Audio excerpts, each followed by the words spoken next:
John Steinbeck. I've seen a look in dogs' eyes, a quickly vanishing look of amazed contempt, and I'm convinced that basically dogs think humans are nuts. And with that, I'd like to introduce our guest on this week's episode of The Switch, Ian Stone from Simpawtico Dog Training. Ian, welcome to the podcast. Welcome. How are you guys doing? It's so wonderful to be here. Thank you for having me. Yeah, thanks for coming on. Doing great.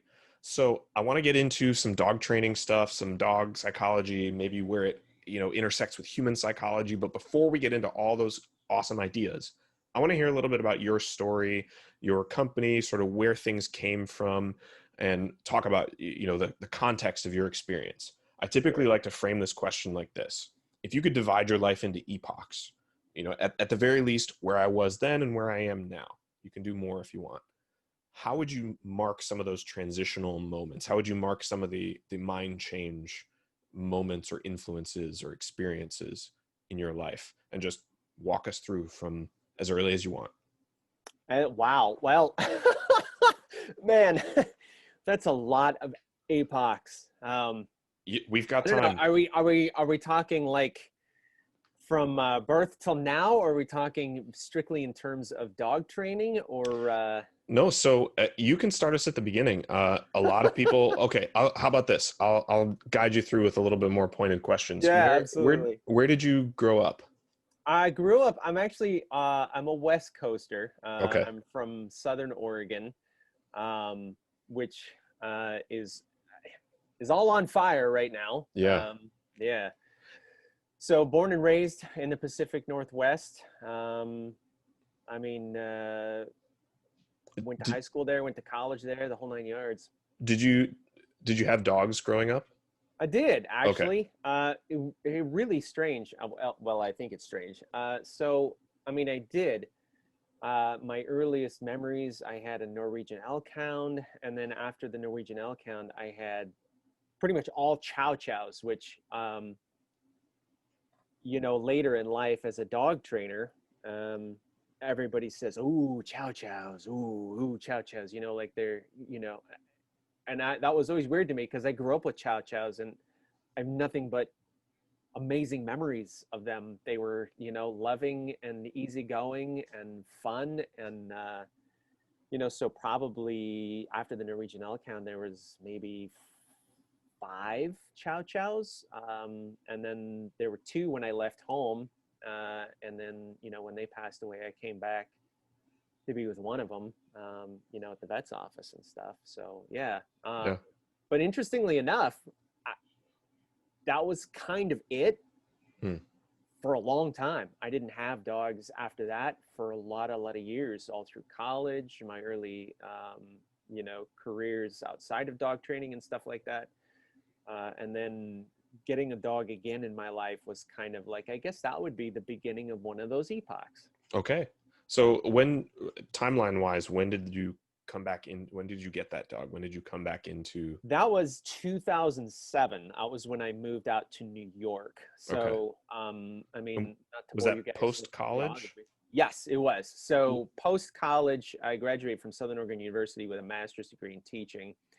And right out of college, I actually moved to Phoenix, Arizona, and I taught there for 4 years as an English teacher, a high school English teacher.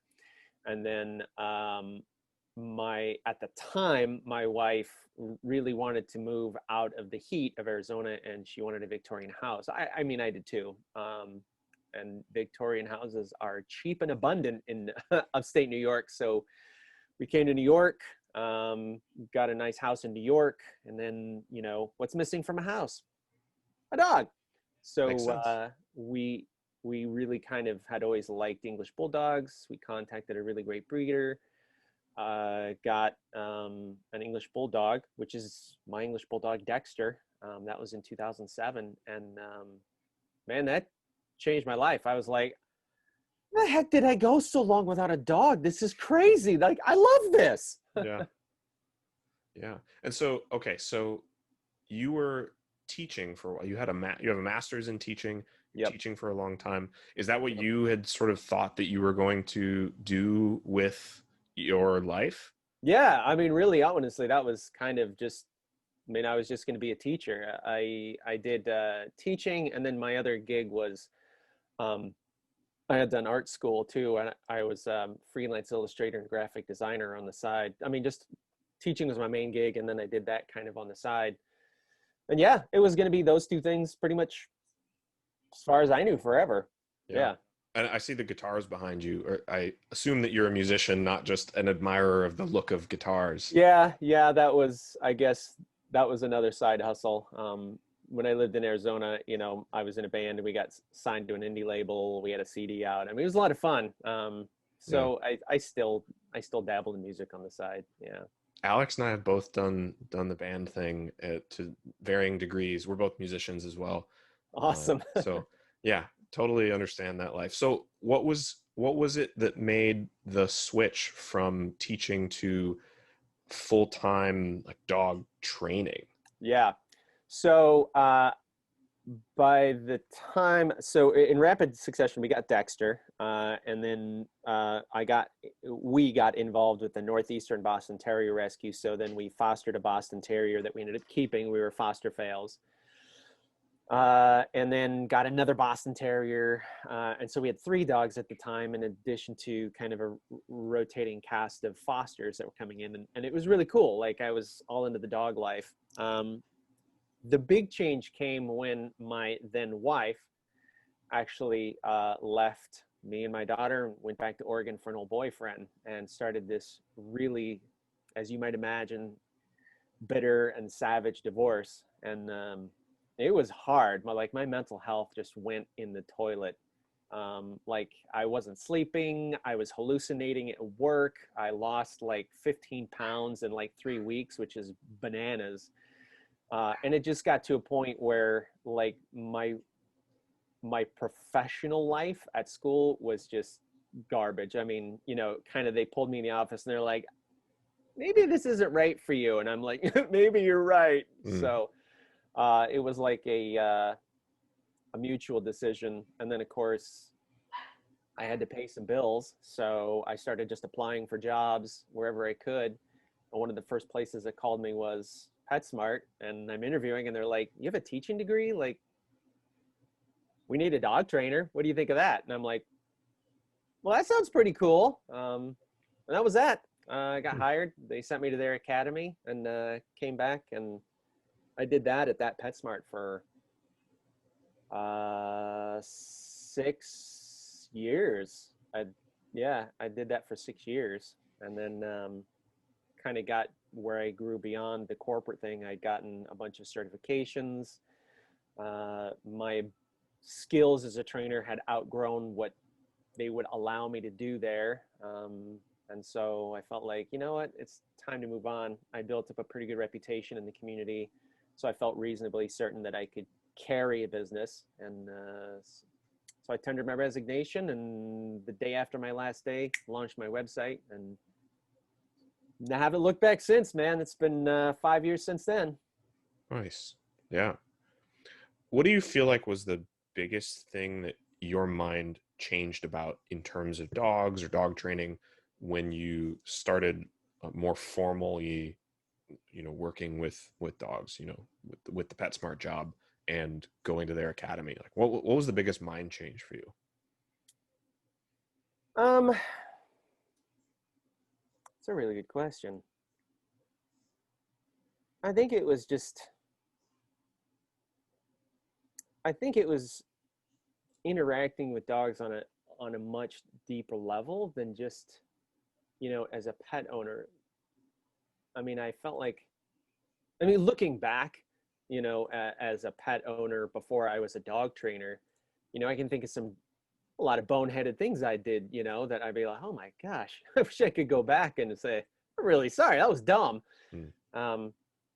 So understanding those things and understanding dogs on a much more, on a much deeper level, and appreciating them as individuals, and learning about myself, as a human being. I know that sounds really, really corny. They always say like, well, dogs bring out the best in you and stuff like that. And I'm like, I think it's absolutely true. I think I'm a better person for working with dogs and learning about dog training and behavior.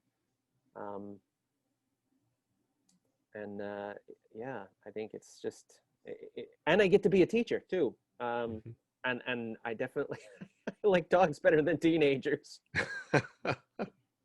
Yeah.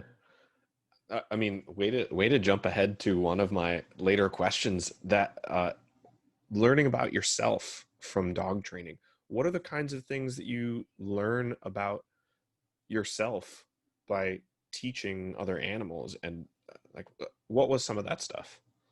Well, like, developing patience.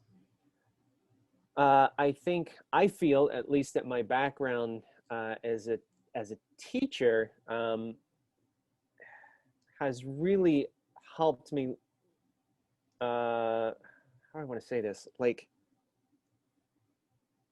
ways that I can teach people about their dogs has taught me a lot about just navigating Mm, the world in general. yeah. So developing that patience, learning how to interact with people, how to coach people. I mean, we talk about dog training as like it's a specific thing, but I mean, you have to understand that the deeper you get into these things, like applied psychology is applied psychology across the board. So all the things that make you a really good dog trainer make you a really good people person Mm, in general, you know?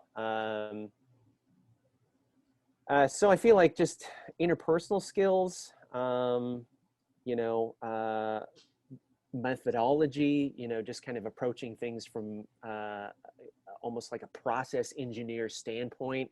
yeah. This work from this discipline, does this work from this discipline?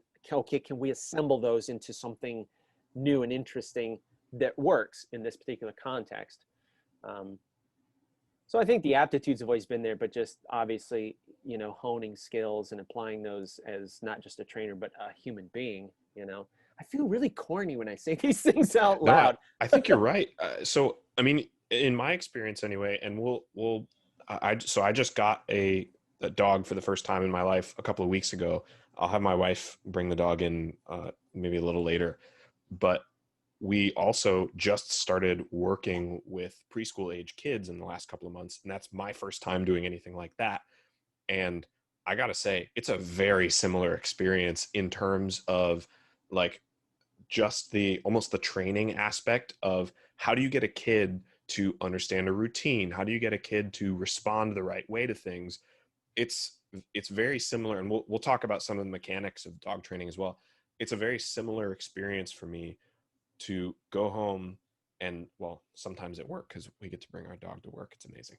uh, it's a very similar experience to like go home, train with my dog, and be paying attention to these very specific things, and then go to work, work with these preschool age kids, and see like that kid just did the same thing that my dog did in the like human version. And now I know what to do because I did the dog version yesterday. Let me switch that to the kid version and it works. Yes. It's Yes. so interesting. Yeah. No, you're absolutely right. You're absolutely right. I think that you can recognize that insight is really important.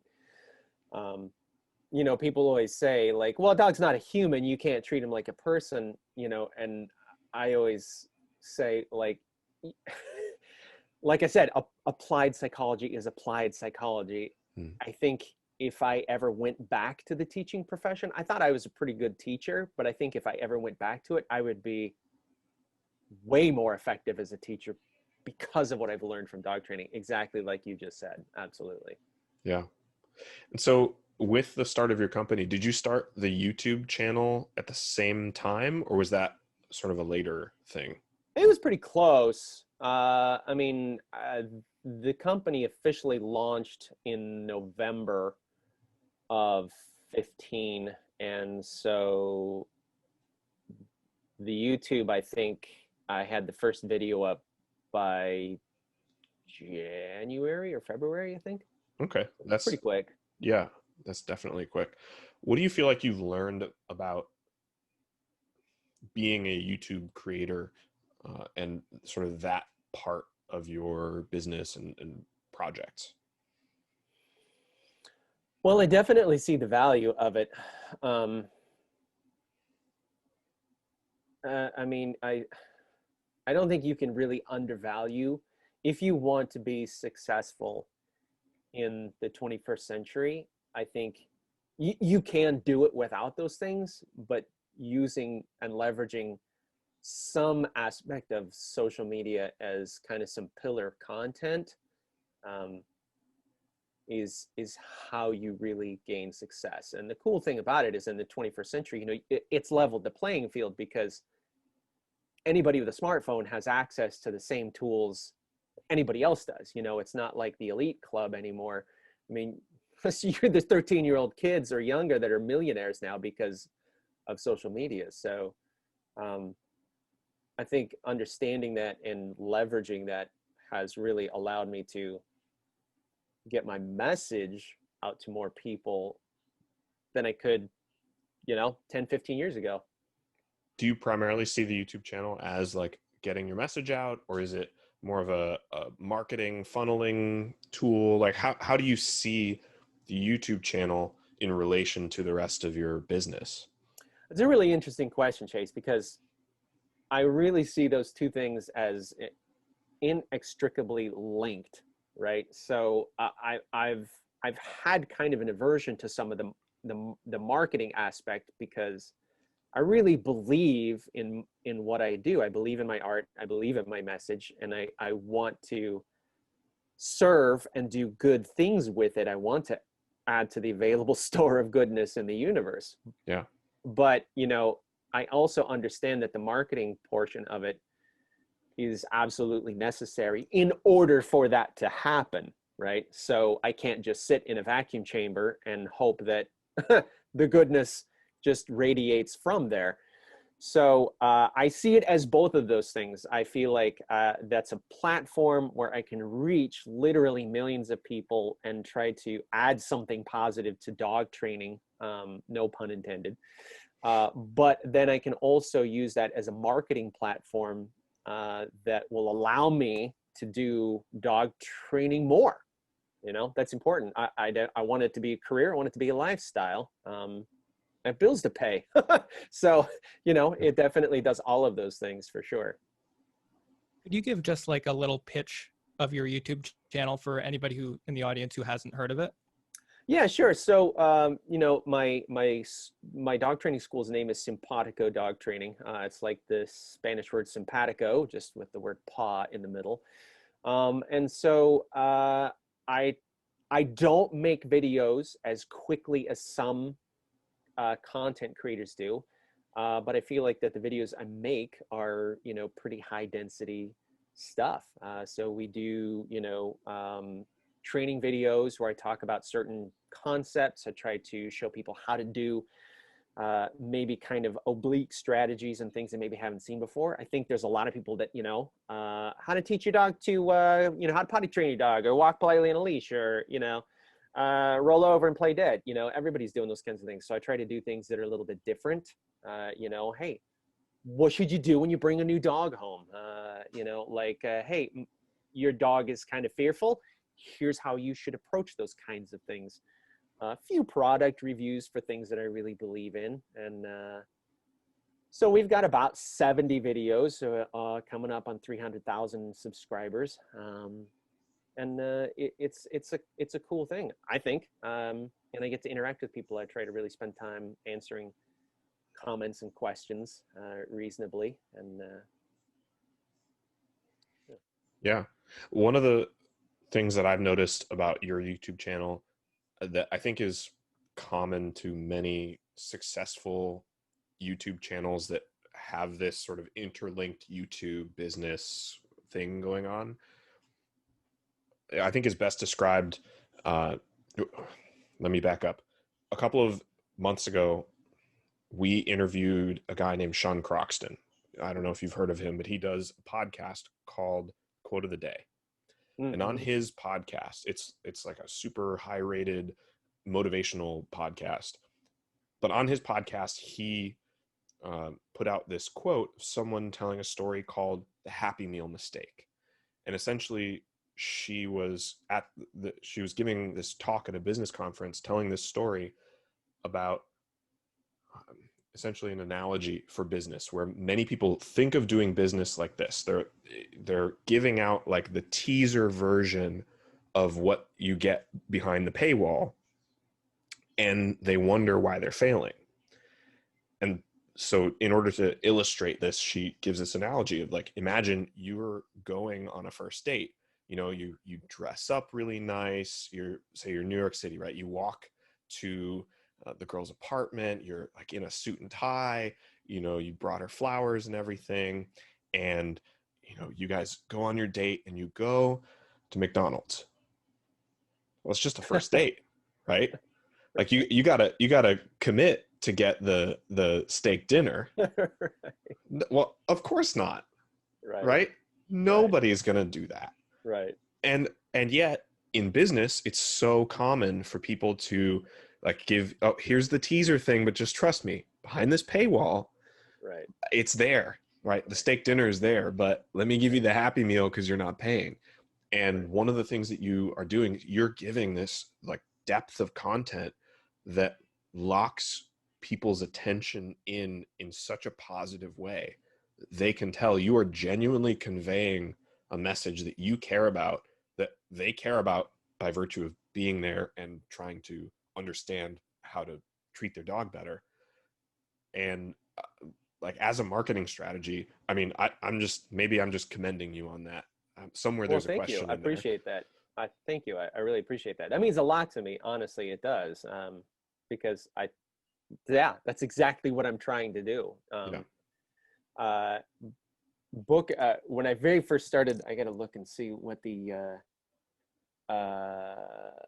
Michael Port, read a book called Book Yourself Solid, by Michael Port.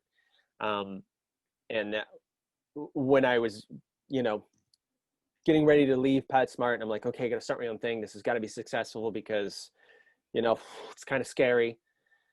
And that was one of his big things, was he just talked about, you got to give, give, give, give. And when you feel like you've given too much, give more.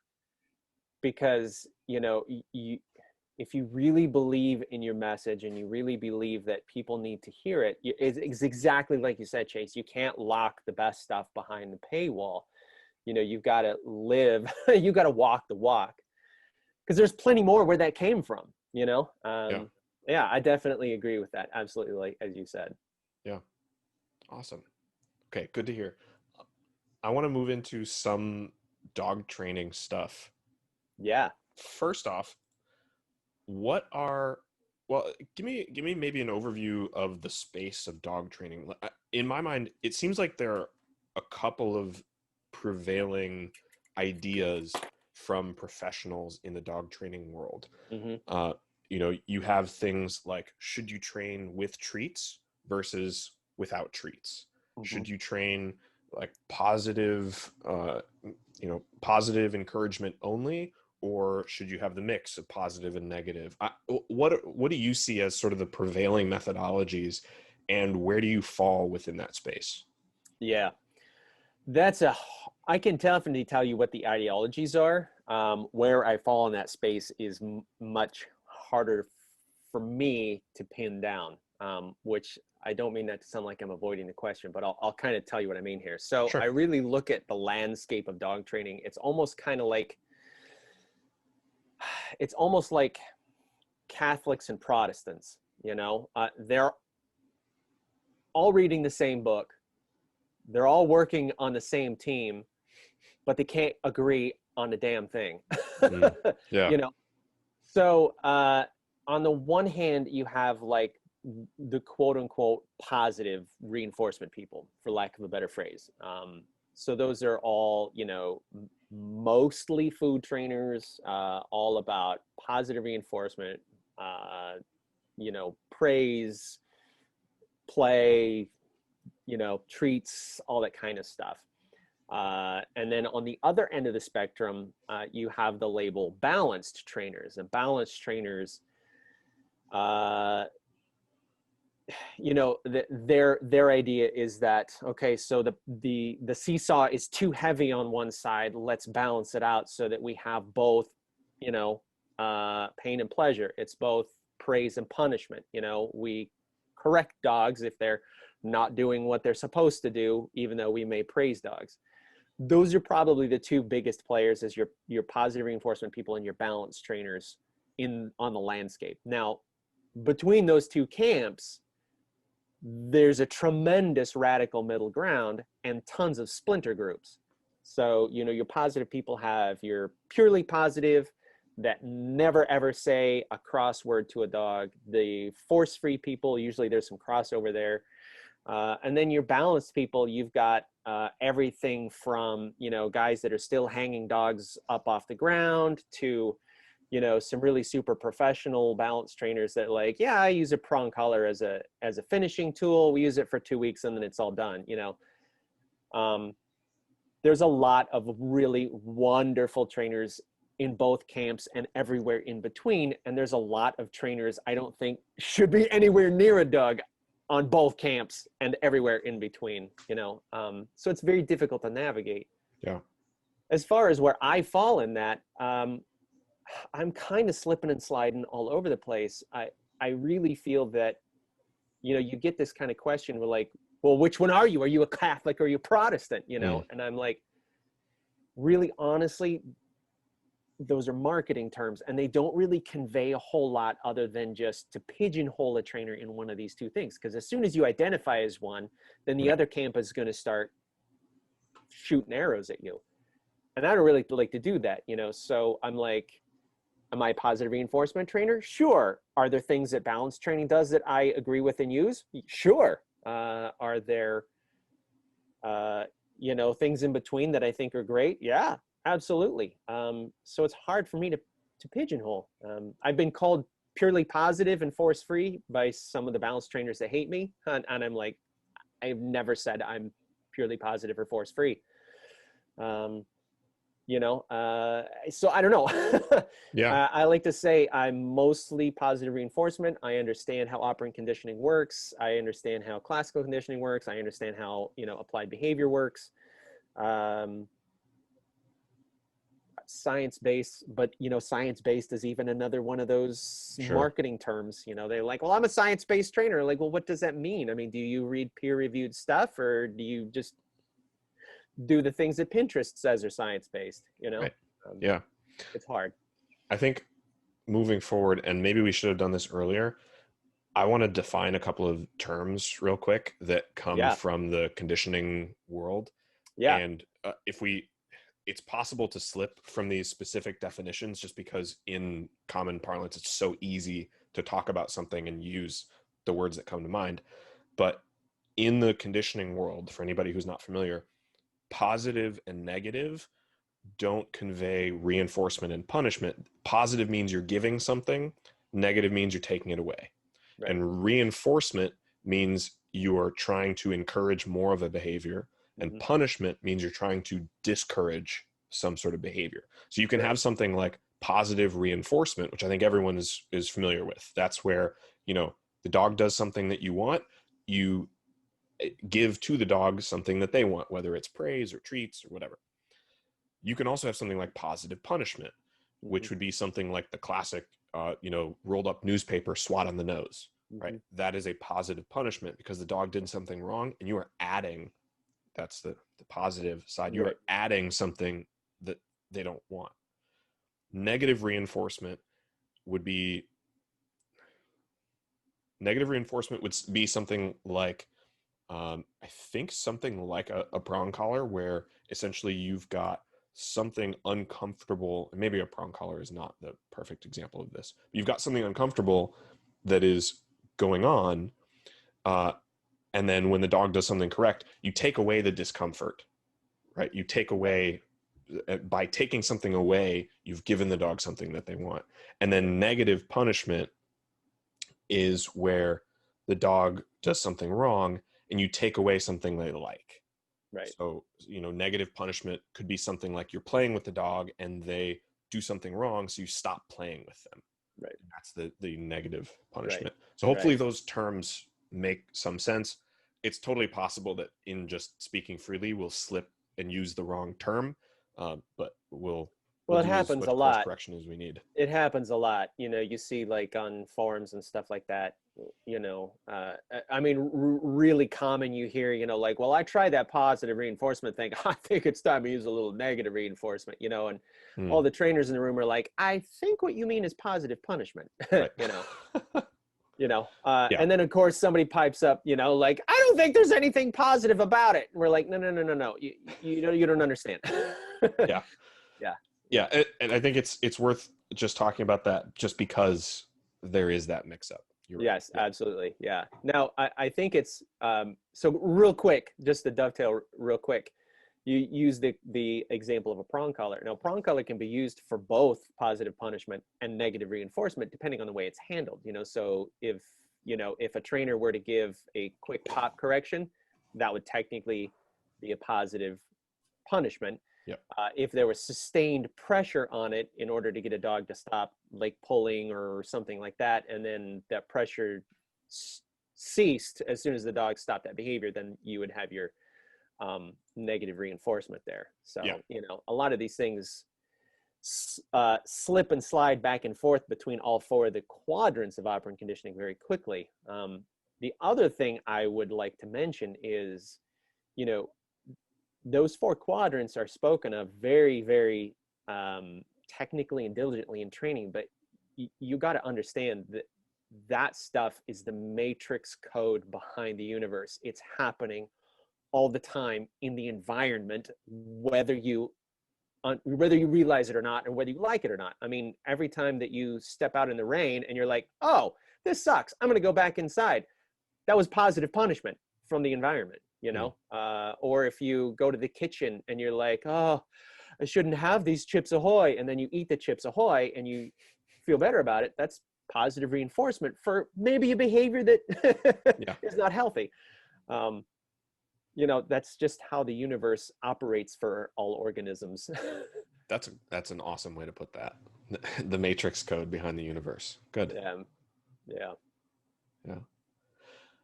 What are some common misconceptions people have in dog training? Like, what are the things that when you're working with clients or getting comments on YouTube, people seem to, need to change their minds about, or have some misconceptions about?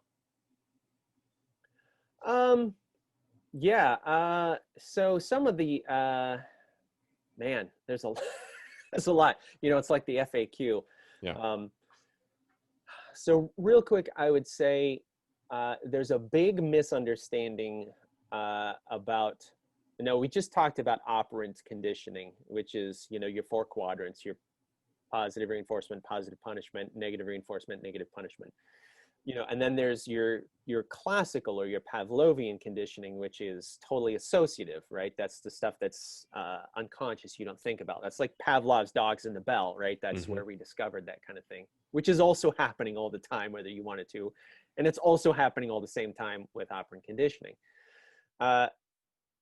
There's not very much understanding about some of the way that that classical conditioning works to change emotional responses. And so, you get a lot of times where a trainer like myself is talking about like, hey, let's condition the emotional response in a certain situation to help diminish fear or to diminish, stress behaviors or things like that.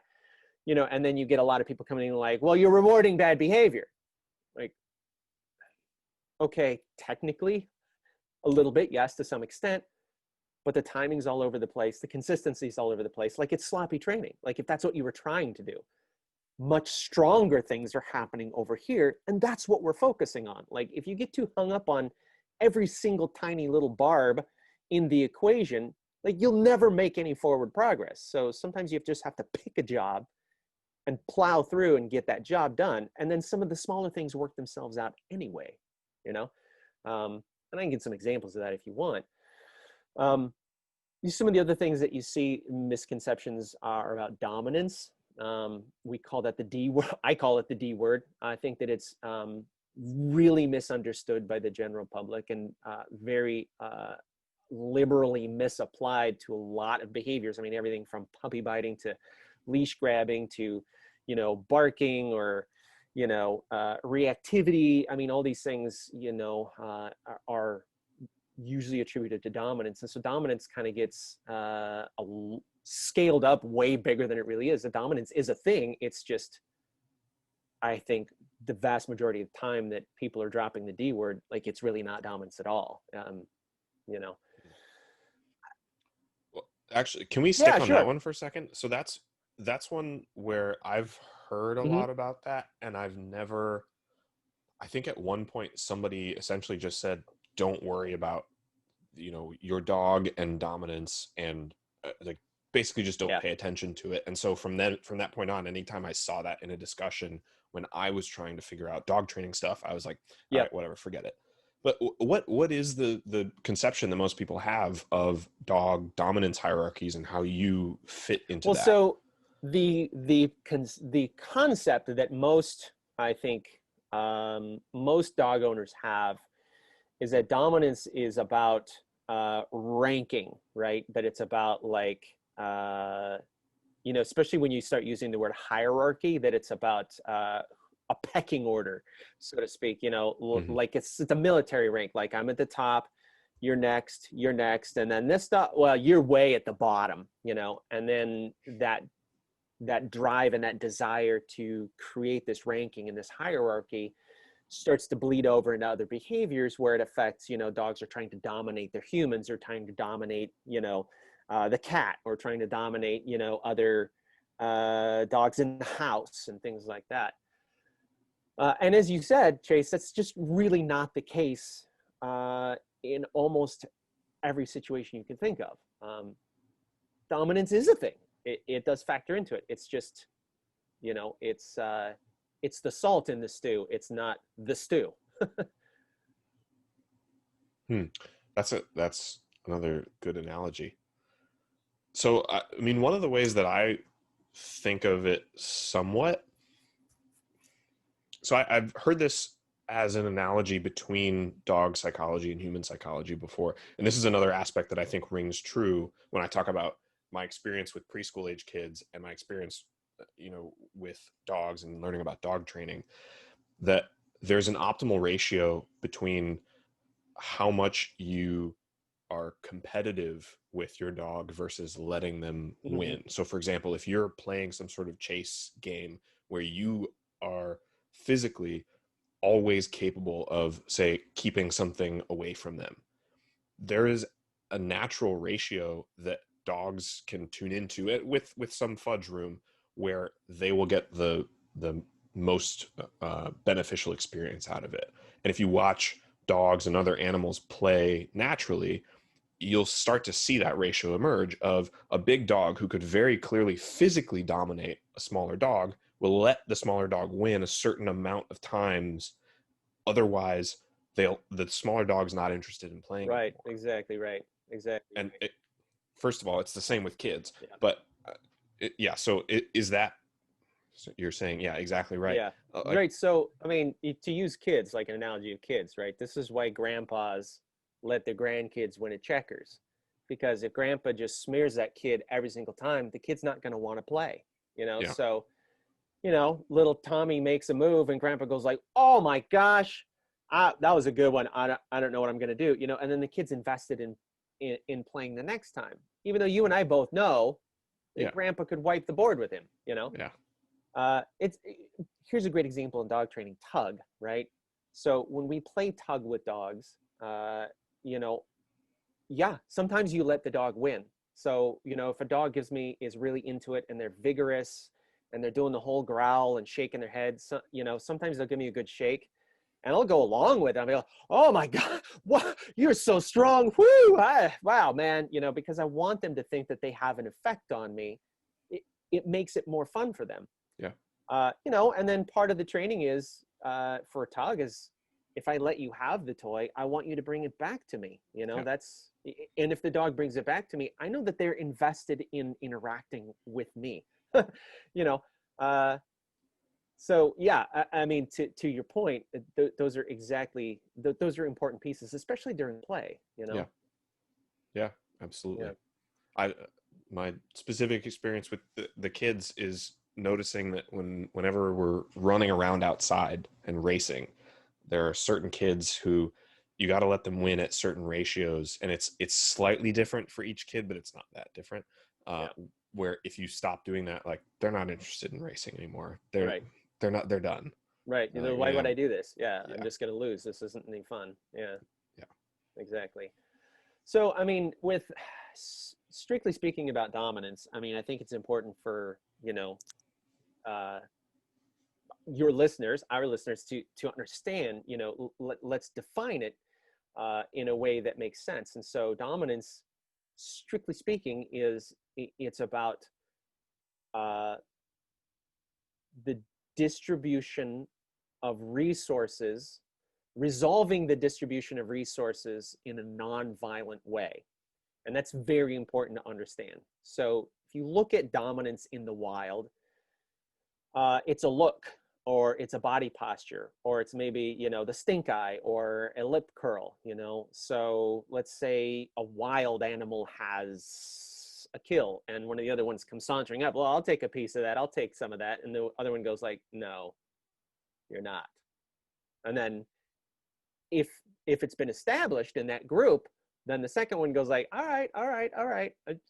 I'll come back later, non-violent resolution of the distribution of resources. The thing to understand is that dominance is only practiced with conspecifics, and conspecifics means that they're members of the same species. So wolves don't try to dominate foxes. Wolves dominate other wolves. Dogs don't try to dominate, everybody in the neighborhood. They try to dominate other dogs. Now, the thing is that dominance is a non-violent conflict resolution. As soon as violence comes into it, that is unhealthy coping. That's called dominance aggression. That's not a sound survival technique, right? You don't see wolf packs fighting all the time because they wouldn't survive if they were fighting all the time. They have to cooperate. So it's the same thing, if you see a dog that's resource guarding, and starting to like snap and lunge and bite people if they get close, that's violent conflict resolution. That's not really dominance anymore. That's dysfunctional. And that's where we have to step in and be like, you're really struggling with this. You are way too intense about this. Like, I don't want your stupid food. Let's work through this problem together. And so, if once you kind of start looking at things like that, I think approaching it in a more supportive, cooperative way just kind of becomes a natural solution, instead of saying like, you're going to dominate me. Well, pal, I'm going to dominate you even harder, and then you just get into this arms race, and, either you're going to win by completely, destroying that dog's personality, or you're going to lose when the dog takes an arm off. Speaking of dogs' personalities, how much of a dog's behavior, kind of the classic nurture versus nature thing, right? How much of their behavior is subject to change, and how much does that vary across, different dogs? That's a really great question, Alex. So the findings in behavior are that it's really a matter of nature because of nurture. So genetics absolutely plays a part in it, but that's what we call a distant antecedent.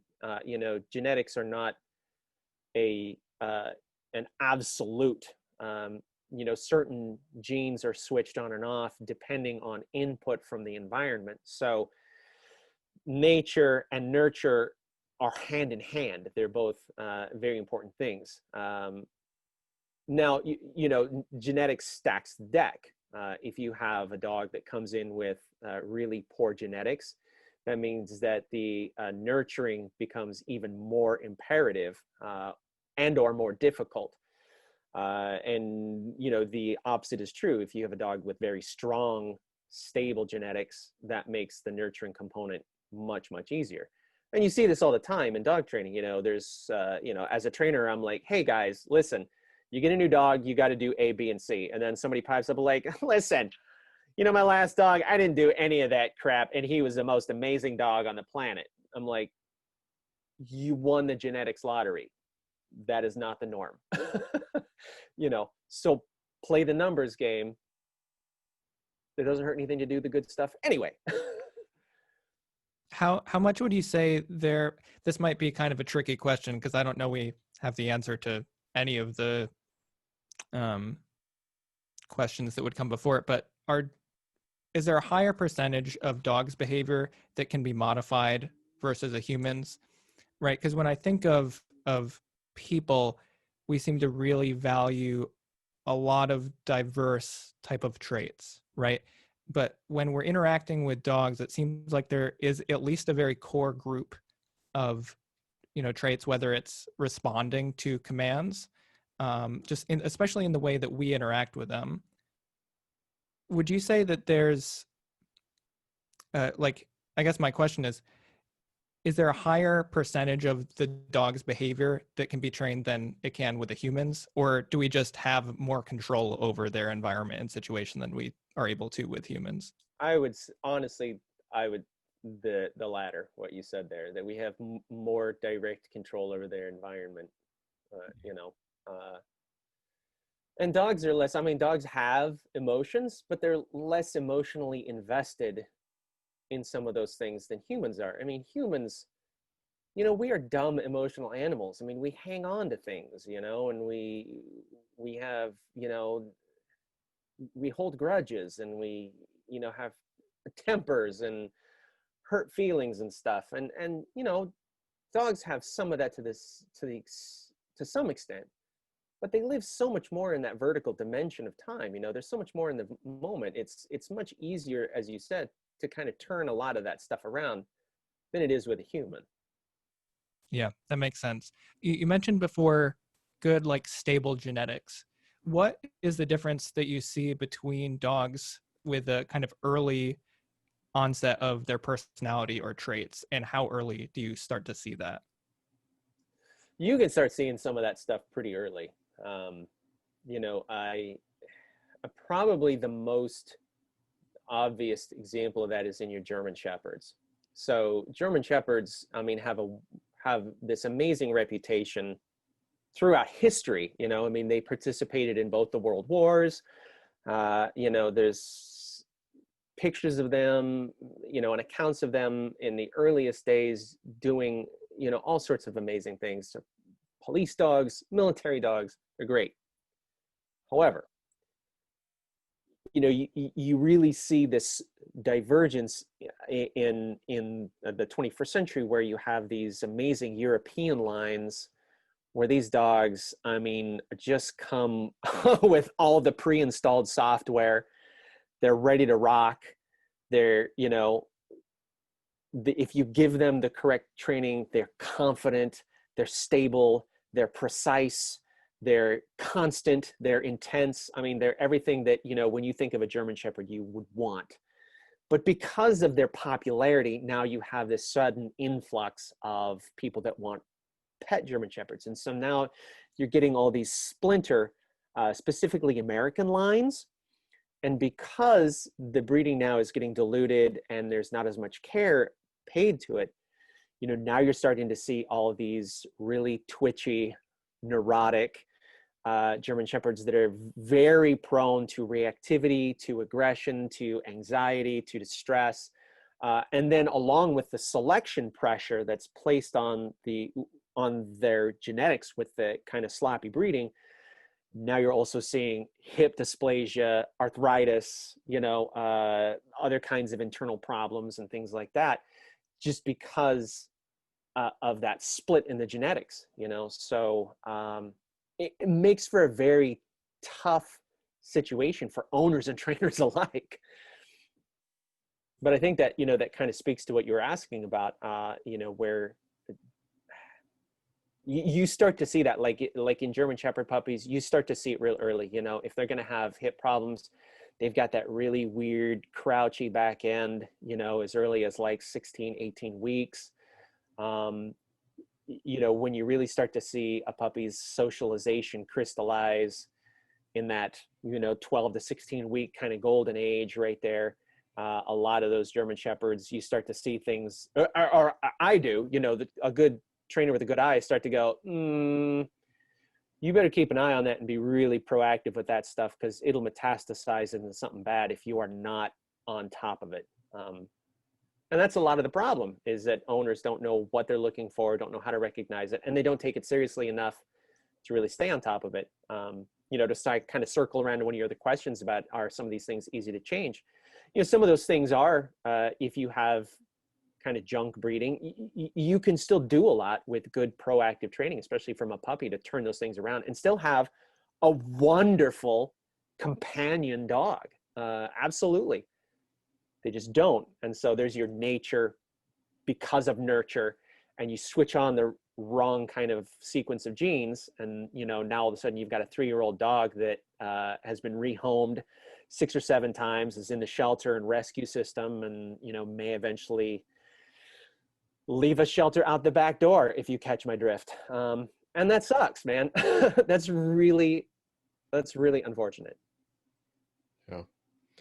Have you done work with working dogs as well as household dogs? Like, have you worked in both of those fields, or do you primarily do sort of household companion dogs?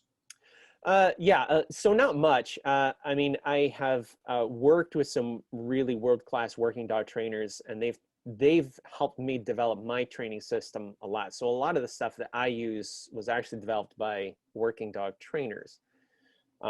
That said, I don't have a lot of hands-on experience with working dogs, partly because of lack of opportunity, but also because I kind of decided early on that I really wanted to focus on pet dogs. I feel like that's just kind of unaddressed. And this is totally my opinion. I just feel like a lot of trainers get into training because they're into training, so they come from competition backgrounds. A lot of your balanced guys come from Schutzhund or Mondio Ring or IPO. A lot of your positive people come from agility and rally and flyball and things like that. And so they come from these competition or showing backgrounds. And that's great. If that's what you're into, that's wonderful. But then I see that they pile a lot of stuff onto your regular pet dog owner that they just don't need. It overwhelms them. It's more than a pet dog needs. A pet dog is not an Olympic level athlete or a military grade worker. A pet dog is your buddy. They just need to navigate the world politely and confidently. And let's be honest, there are way more pet dogs in the world than there are working or competition dogs. And so I made a decision early on that I was really going to focus my work on pet dogs, because I feel like them and their owners need just practical, accessible, easily executed help that they may not get from, your average competition or working dog trainer. Not to denigrate those people. There's wonderful trainers in those camps, but the focus is on, if you hire a cop to design your exercise routine, it is going to be way more intense than your local gym guy that's like, hey, you want to shed a few pounds for your wedding? Like, I'll help you do that. You don't need to do 1 trillion push-ups. So one of the first books that I read on dog training, which was probably 1.5 years before I even got a dog. This is when I knew I wanted a dog, but at that point, it was just not ready to happen.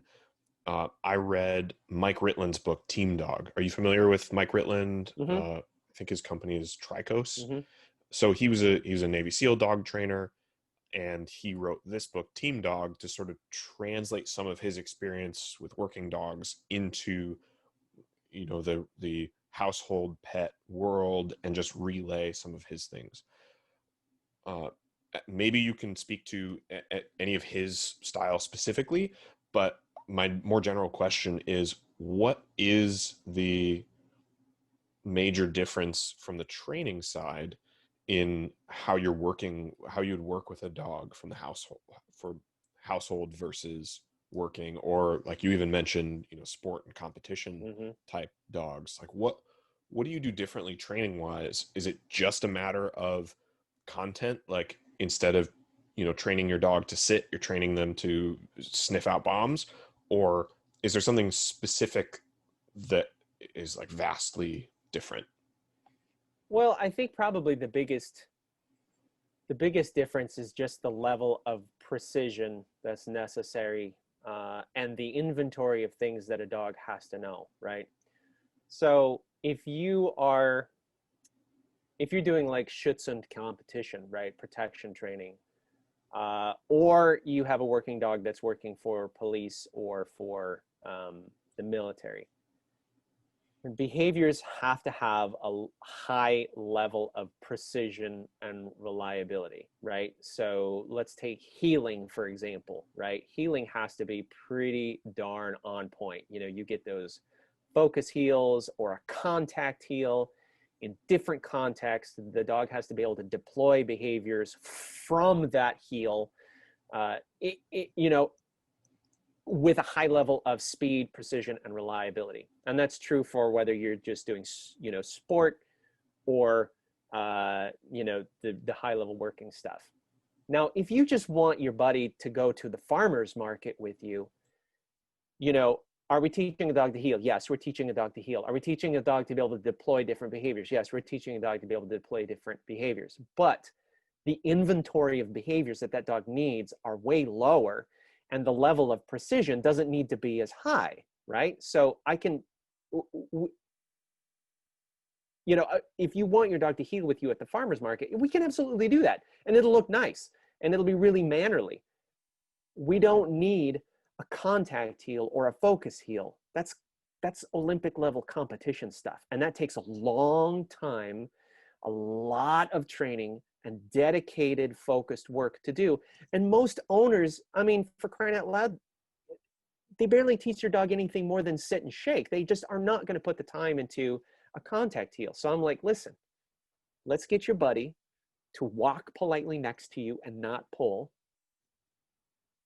And we'll call that good, right? Then the owner feels good about training.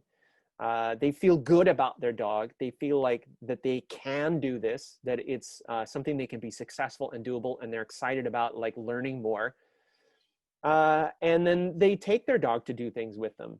Whereas I feel like if we just put that expectation of the speed and the precision and the reliability, you know, one request every time, 100% of the time, you know, people and dogs burn out unless that's what they want to do. You know, I've seen it. I've just seen it a lot of times. People wash out of training programs, and you know, and I quite like, okay, so what was it about the training? I'm like, it's just, oh my God, nothing was good enough, and nothing, you know, I have to keep correcting my dog to do this and that, and then we had to learn this, and then we had to learn that, and we had to learn something. Like, okay, listen, let's just pick like 4 or 5 things. We'll get good at those 4 or 5 things. Doesn't have to be 100% of the time, just as long as your dog pays attention to you and, you know, knows when to quit. People are like, yeah, I can do that. So, I mean, I don't mean that to make it a pitch about, you know, my particular training, but that's the difference between those two worlds, at least in my view, is the level of precision and the drive that you have to reach that level of precision. Most pet dog owners just, they don't have it. What are some traits that pet owners should look out for in their own dogs, or potentially other dogs that their dogs are interacting with? So just almost like a PSA type style, what are some things to look out for if a dog's showing aggression or seems, what are some traits that you should keep an eye out for your dog's safety or other dogs or your own? Well, that's pretty broad. I mean, anytime you see just kind of an inordinate level of intensity, you should kind of check that.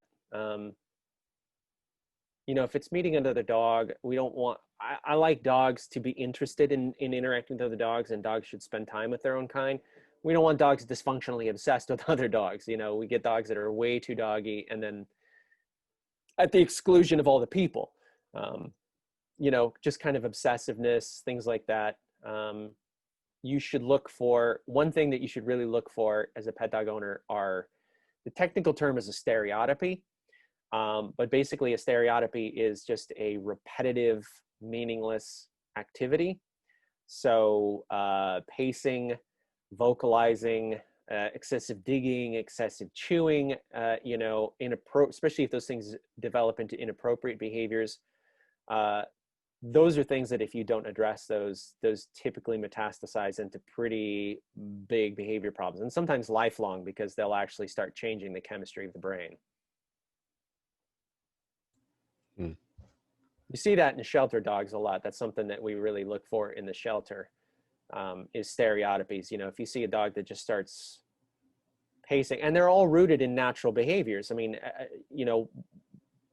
walking around, exploring your environment, that's a natural behavior. As soon as a dog just starts pacing nonstop, that's dysfunctional. That's unhealthy.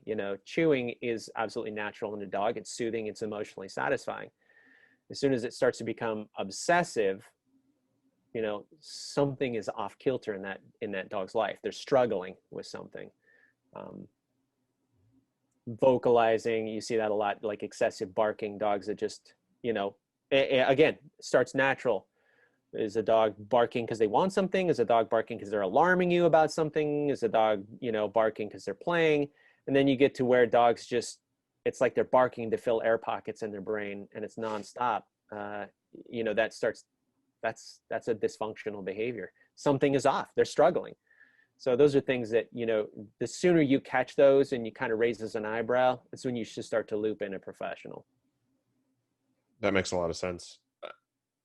Do you think that, so one of the other pieces of advice that I really took in from, again, that same first dog book that I read was really look at things from a dog's perspective. If you have a dog in New York City, like I do, and you go outside and they're not listening to you, like understand that New York City has every possible sound you can imagine and every possible smell you can imagine all at once. And for dogs, sounds and smells are such primary senses that that's overwhelming. Mm-hmm. And you have to, essentially rework the way that you're thinking about your environment when you're interacting with your dog, so that you understand the reason they're not listening to you isn't because they're being disobedient. It's because you just brought them into, a New York City street, and all of a sudden they smell everything and hear everything. And that particular situation,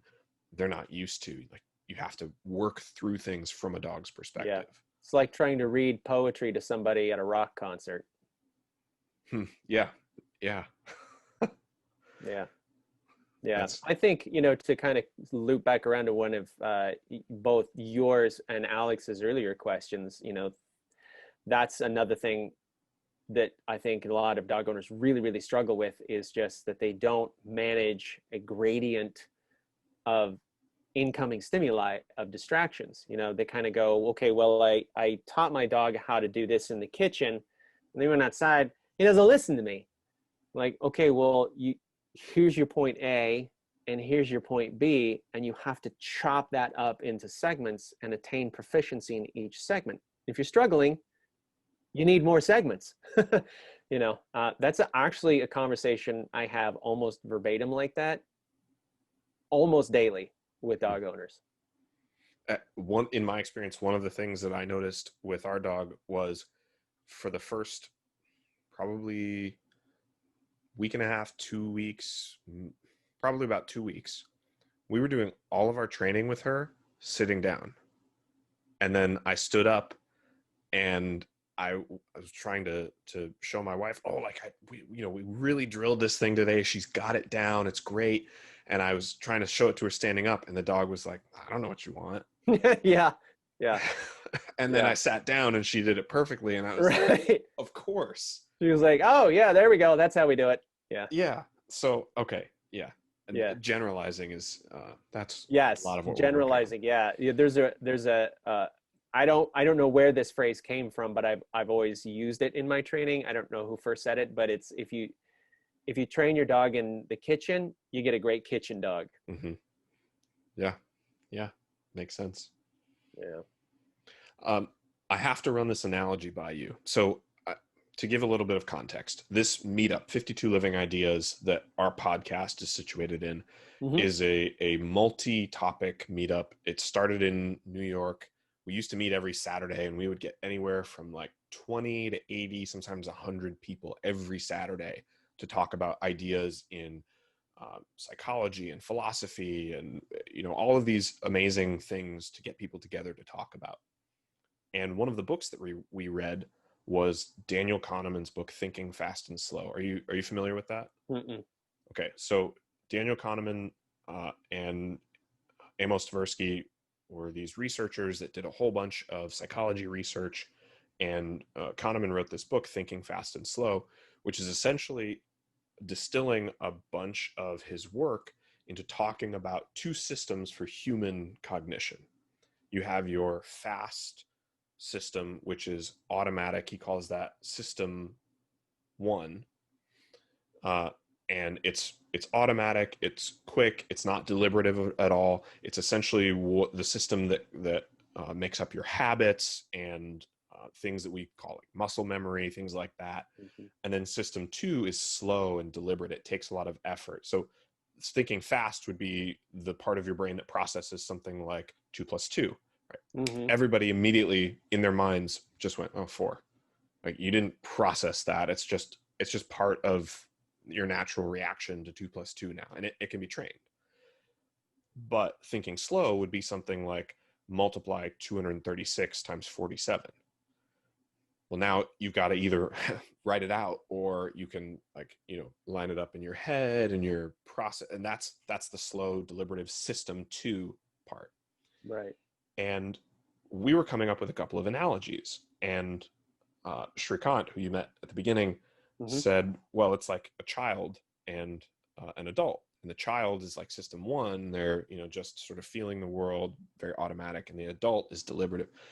And I said, well, no, I think it's more like a dog and a trainer.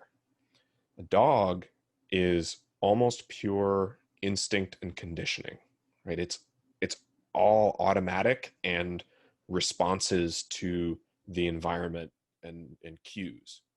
And the trainer is the one who's making deliberative decisions, who's doing the slow math, the system 2 math. And if you want system 2 to incorporate more of that work, like, you can train it. You got to train it.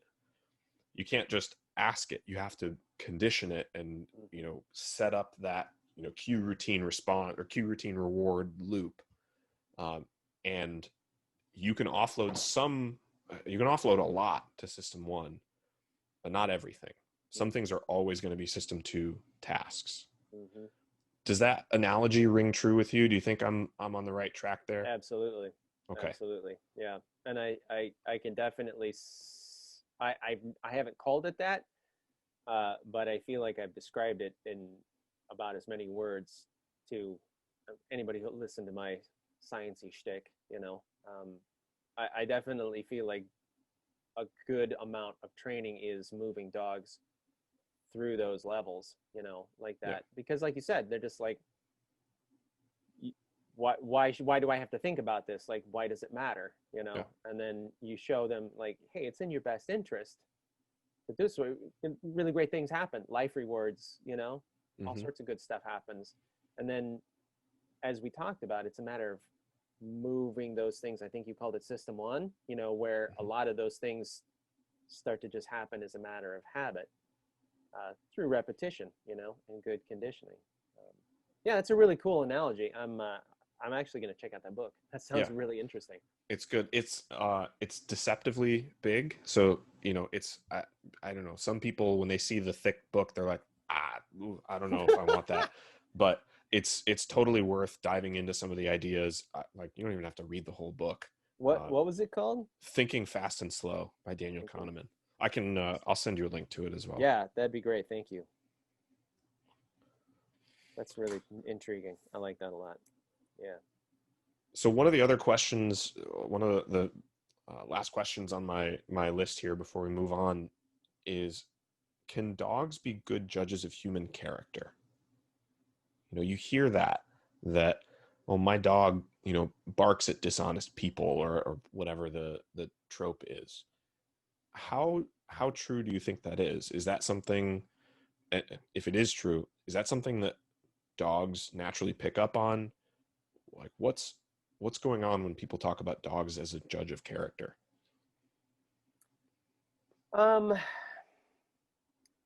I don't think it's quite as magical as people would like to believe. You know, it's not like, you know, everybody talks about how charming Jeffrey Dahmer was, you know, and it's not like Jeffrey Dahmer's going to walk in a room and some dog's going to be like, whoa, now wait a second. You know, it's not quite, it's not quite that, you know, Sherlock Holmesian, but they definitely see one of a part of a dog's, again, I say this a lot, pre-installed software is about reading body language. Now, one of the cool things about, if you read about dog evolution, is as dogs have split away from other canines, they've developed systems and behaviors that have no other function except interacting with humans. So there are things that dogs do that they don't even do with other dogs, right? Really, really cool stuff. So that means that dogs are not only great at reading other dogs' body language, but very quickly into their early stages, they get really good at reading humans' body language too. So a lot of that stuff comes from reading somebody's body language. And I don't mean just necessarily the person in question. They start picking up clues from everybody else in the room. So Gavin de Becker wrote this really great, it's a classic book called The Gift of Fear. And he talks about how, you know, there's that kind of caveman part of your brain that's decoding environmental signals, whether or not you realize it. And so I think a lot of those things that manifest in your body, your dog picks up too, right? So if you get into a situation and that part of your brain is like, something's up, your dog goes, a light just went off on their dashboard. I don't know if they saw it, but hey guys, hey, is this thing on? You know, and I feel like, you know, in the situations that people talk about, like, I don't know how the dog knew and we all didn't know. My working hypothesis is that something in that person's body language, first off, was like, question mark. And then everybody else in the room, they were like, okay, all their little lights went off too. I'm not so sure about you, cowboy, you know.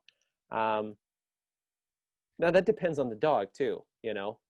If you have a dog that's kind of been conditioned to enter new situations cautiously, whether you intended that to happen or not, maybe that's a nature versus nurture thing for that particular dog and their genetics. Some dogs pick those things up, you know, differently than others, you know. My goofball clowns are so outgoing and friendly. I think Jeffrey Dahmer could have probably kidnapped all four of them with a single cheeseburger. So, you know. Yeah, I think your point about the reading the body language resonates for my experience with my dog. He definitely can't tell if he loves everybody, even if they're, you know, basically evil. I think Yeah, he can pick up on people's anxieties or fear, that type of stuff. It seems like, you know, something where there's a physiological human reaction that would be measurable to him in some way. Yeah. But I don't think he's sensing any like malevolence that's not expressed in some form. Right. Yeah, no, exactly right. Yeah, I think you said that really well, Alex. Yeah. And I can remember times even like, I mean, not to revisit bad stuff, but, you know, during my divorce, you know, there was some really, really down times, you know, where I was curled up in a fetal position in a closet, and here comes Dexter, pokes his head in, and he goes like, okay, and just curls up right next to me and just, he's like, I'm just going to sit with you. I know it's what you need right now, you know? I mean, he could tell. He's like, you're really upset right now. You just need a buddy. Yeah. Yeah. Good I stuff. think so. Before we move to the off topic and Q&A, I want to add one thing in here, and it's actually going to be a question for me and Alex that I want you to respond to, and it's going to involve introducing our dogs. So Alex and I talked about this a little bit before. Alex, if you want to pull Teddy out and introduce him, the question is, what is one, if you have any overarching behavioral thing that you've noticed Oh, about look at Teddy. that guy. Do you have any questions about how to interact with him about I'm distracted by the dog now. I know, right? Me too. Hi, Teddy. Oh my God, what a cutie. Essentially one question about, Teddy or what you should be doing with him, whether it's training or anything that Ian may be able to respond to. Oh yeah, so I definitely have a question for Teddy. He's got a question actually. Um, so first of all, he's a odd mix. His dad was a Maltese and Mhm. his mom was a pit bull. Wow. We did a DNA test to confirm that. So Yeah. pretty stocky and fluffy. But he has a I don't know if I'd call it a sexual dysfunction, but he every night at the same time he um, basically chomps his own privates and just humps his face for about an hour. And we've talked to the vet about it, and they don't really know. It's a nightly thing. They think it's just like a pleasurable activity for him, but they don't know if it came from, he was a rescue, so he was neutered super early, or if there was any kind of things like that. So I don't know if you have any insight as to if that's he doesn't have any other behavioral issues, so, and it's a time thing, like every evening at like 9 p.m. Hmm. So I don't know if you have any insights. Interesting. Interesting. Well, if we follow the so-called humane hierarchy, we first thing in any behavioral question is health and wellness. If you've been to your vet and there's no clearly diagnosable, impetus behind it, Yeah. and it's not causing any problems, he's not. I mean, it's not making him all like weirdly inflamed or anything down there. No, he's Perfectly yeah. okay. Yeah. All right. Well, so then you can check that one off. Then I don't know, man. That's a new one for me. I mean, I know that dogs do what's called if they're stressed out, they do what's called the urogenital checkout. But usually that lasts like a couple seconds, maybe 5 seconds tops. You said he kind of goes to town for an hour. Yeah, until he gets tired out basically. And I it seems like it's a sexual thing. Uh, He'll hump things, but he can't get a grip on them, so he'll just Hmm. you know use his flexibility. okay. Like uh, my grandma's funeral at the after, I was gonna Oh call it no. of course. after party, but that doesn't sound like the right term. The after the funeral, the get together for the family, he went in the center of the room and just started doing it. In the center of the room. It was a much needed uh respite. So it was Yeah. funny for everybody. So Comedic Well, I relief. mean, my best guess right now would be that it's kind of a daily decompression, stress reliever, maybe, which would probably give some explanation why he did that in the middle of the funeral. If everybody's standing around and he's like, there's a whole lot of people stressed right now. Like, I really need to just release some of this pressure. Of course, he has no sense of propriety. He's like, what's everybody's problem? And why you guys been out of shape about this? Like, well, how come you guys aren't all doing this? I think he liked the laughter. I think he liked the attention. He was Yeah. I mean, honestly, if it's not hurting him, if there's no health yeah. detriment to it, and it's not becoming overly obsessive, like if it's just one time a day at a predictable time, like, okay, we can live with that. If I would say, honestly, Alex, that'd be one of those things that you just kind of keep a long-term eye on. If you're like, it's kind of getting to like 90 minutes now, or it's like, wait, how come he's doing it twice a day? You know, that's when you got to start really looking deeper into things and maybe kind of teasing out some other Sure. kind of fix. Cool. Sounds good. Thank you. Yeah, I wish I had a stronger answer for you on that one. That's a new one. I mean, that would take, you know, like a old-fashioned, you know, behavioral analysis and stuff. You know. It's since he was pretty young, 4 months old, maybe. Interesting.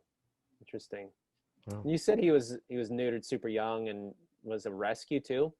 Yeah, he was one of 9 that were. Mm. 6 of them died. 2 of them were delivered to the Humane Society, but he was super sick, so they were going to put him down if they took him. So the local vet actually just took him in, and like we will nurse him back to health. So they took care of him, trained him for a month, and then we came and picked him up. So Yeah. yeah, Yeah, and you said he's always done it. yeah. I mean, ever since maybe 4 months after we got him, Mm. maybe he was like 6 months old. Mm. Yeah. Interesting. Yeah. That's an interesting conundrum. I would, if if you find out more about that, loop me in. I'd be interested in hearing more about that. I add that to my case files. Yeah. Sure. Cool. Okay, well, I just had my wife bring in our 11-week-old mini golden doodle Liberty. 11 weeks Here old. she is. Oh my God. Liberty, look up. Hey. Yeah, there she is. Hi, So beautiful. she is very new. So a little bit of her story. We got her from a farm where they bred her, and I think they do like pretty small scale breeding of a couple of dogs. She's a little squirrely right now. And for the first week, it was when we were getting married. We had her at my parents' place in Michigan. She had a little bit of a different environment, different set of people, and then we brought her here to New York City, where she's been for the last 2-ish weeks. So she's now about at the 11-week mark, and she's awesome. She's seems to be super smart. She's taking to all the training that we've done really, really well. We're working a lot on impulse control and doing a lot of play. But the one thing that seems strange about her is that she is extremely, and I mean extremely, picky about food. The only thing that we've gotten her to consistently eat is freeze-dried raw, and mostly she likes the chicken more than anything else. We've tried, I mean, for until last week, she didn't even like peanut butter or anything like that. There are essentially no on the market treats that we've tried that she will take. Right now, we've been using the like Stella and Chewy's freeze dried raw meal mixer things as treats because we know she eats that. Mm-hmm.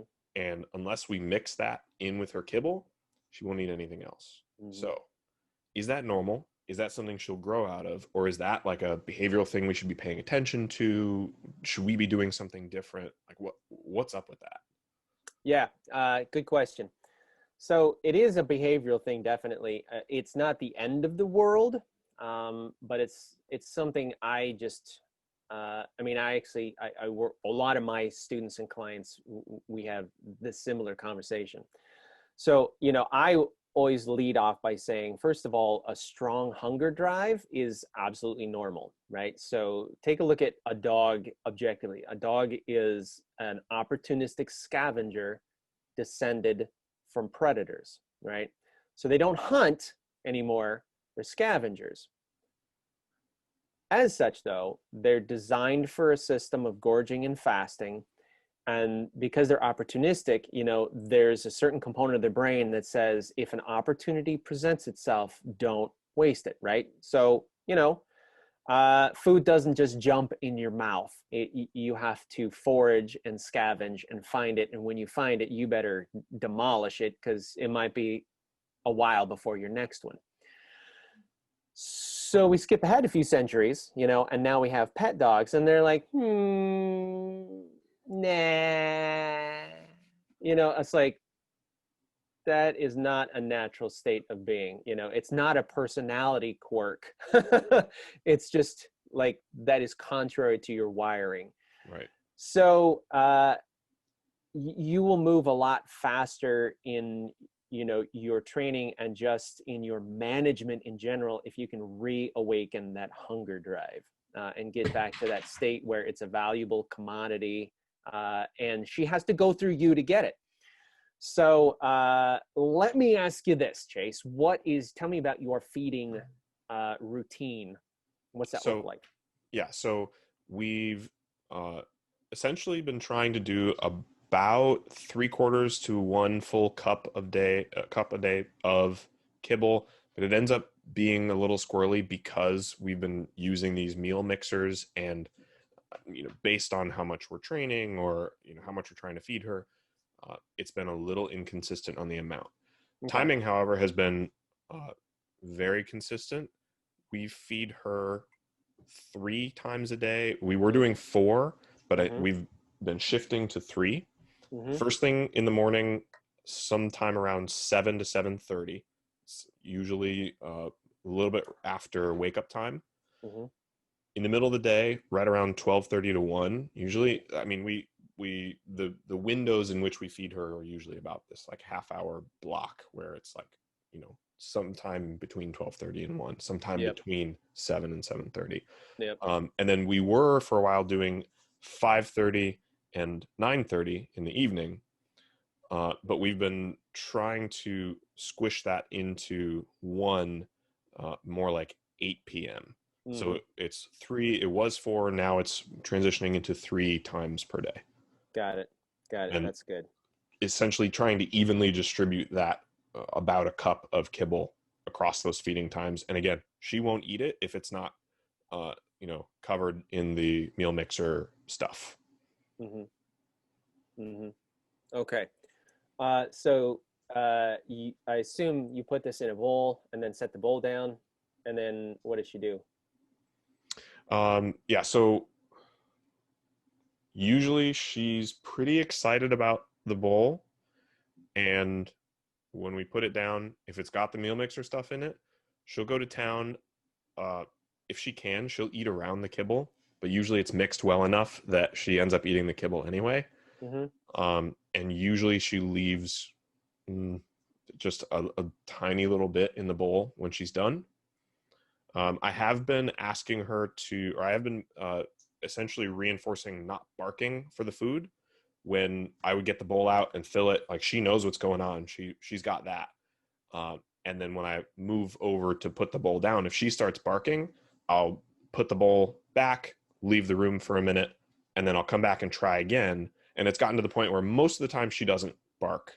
She gets excited and then she sits, and then I'll put the bowl down and say, okay. And, she goes toward the food. I try to fit so I kind of like okay as like a release term or release command. So I've been trying to fit that in like right when I catch she's about to move toward the bowl, so she just gets used to hearing okay and moving at the same time. I mean, is that pretty much how all 3 of the feedings go? Most of the time. You know what, actually it's a little bit different when we've got her at work with the kids. So 3 days a week she's at work with us with the kids. And so on those days, one of the feedings, that 12:30 middle of the day feeding, is a little bit different. She's in a totally different environment, and it's a different bowl. But as far as how much she eats, what would you say? I think she usually leaves more when we're there. But. Well, okay. So it sounds like she's at least, if you put food down, she's invested enough in it that she goes and she at least eats. Sounds like most of it, right? Yeah. Yeah. I mean, she's a better judge of what she needs to eat than we are. Even though, we pick up the dog food bag and says, now it says I'm supposed to feed this much. And she's like, I don't want that much. Yeah. I don't need that much. If she's eating, I would say just put less in the bowl, just kind of tailor it for what she needs. I mean, her body will tell you what she needs. However, stick to your routine. I usually recommend set a timer for 10 minutes. If you're doing a bowl feeding, 10 minutes. whatever's left in the bowl at 10 minutes, it comes back up, and that's it. It's gone forever. Don't put it back in a bag or anything like that. Like, it's gone.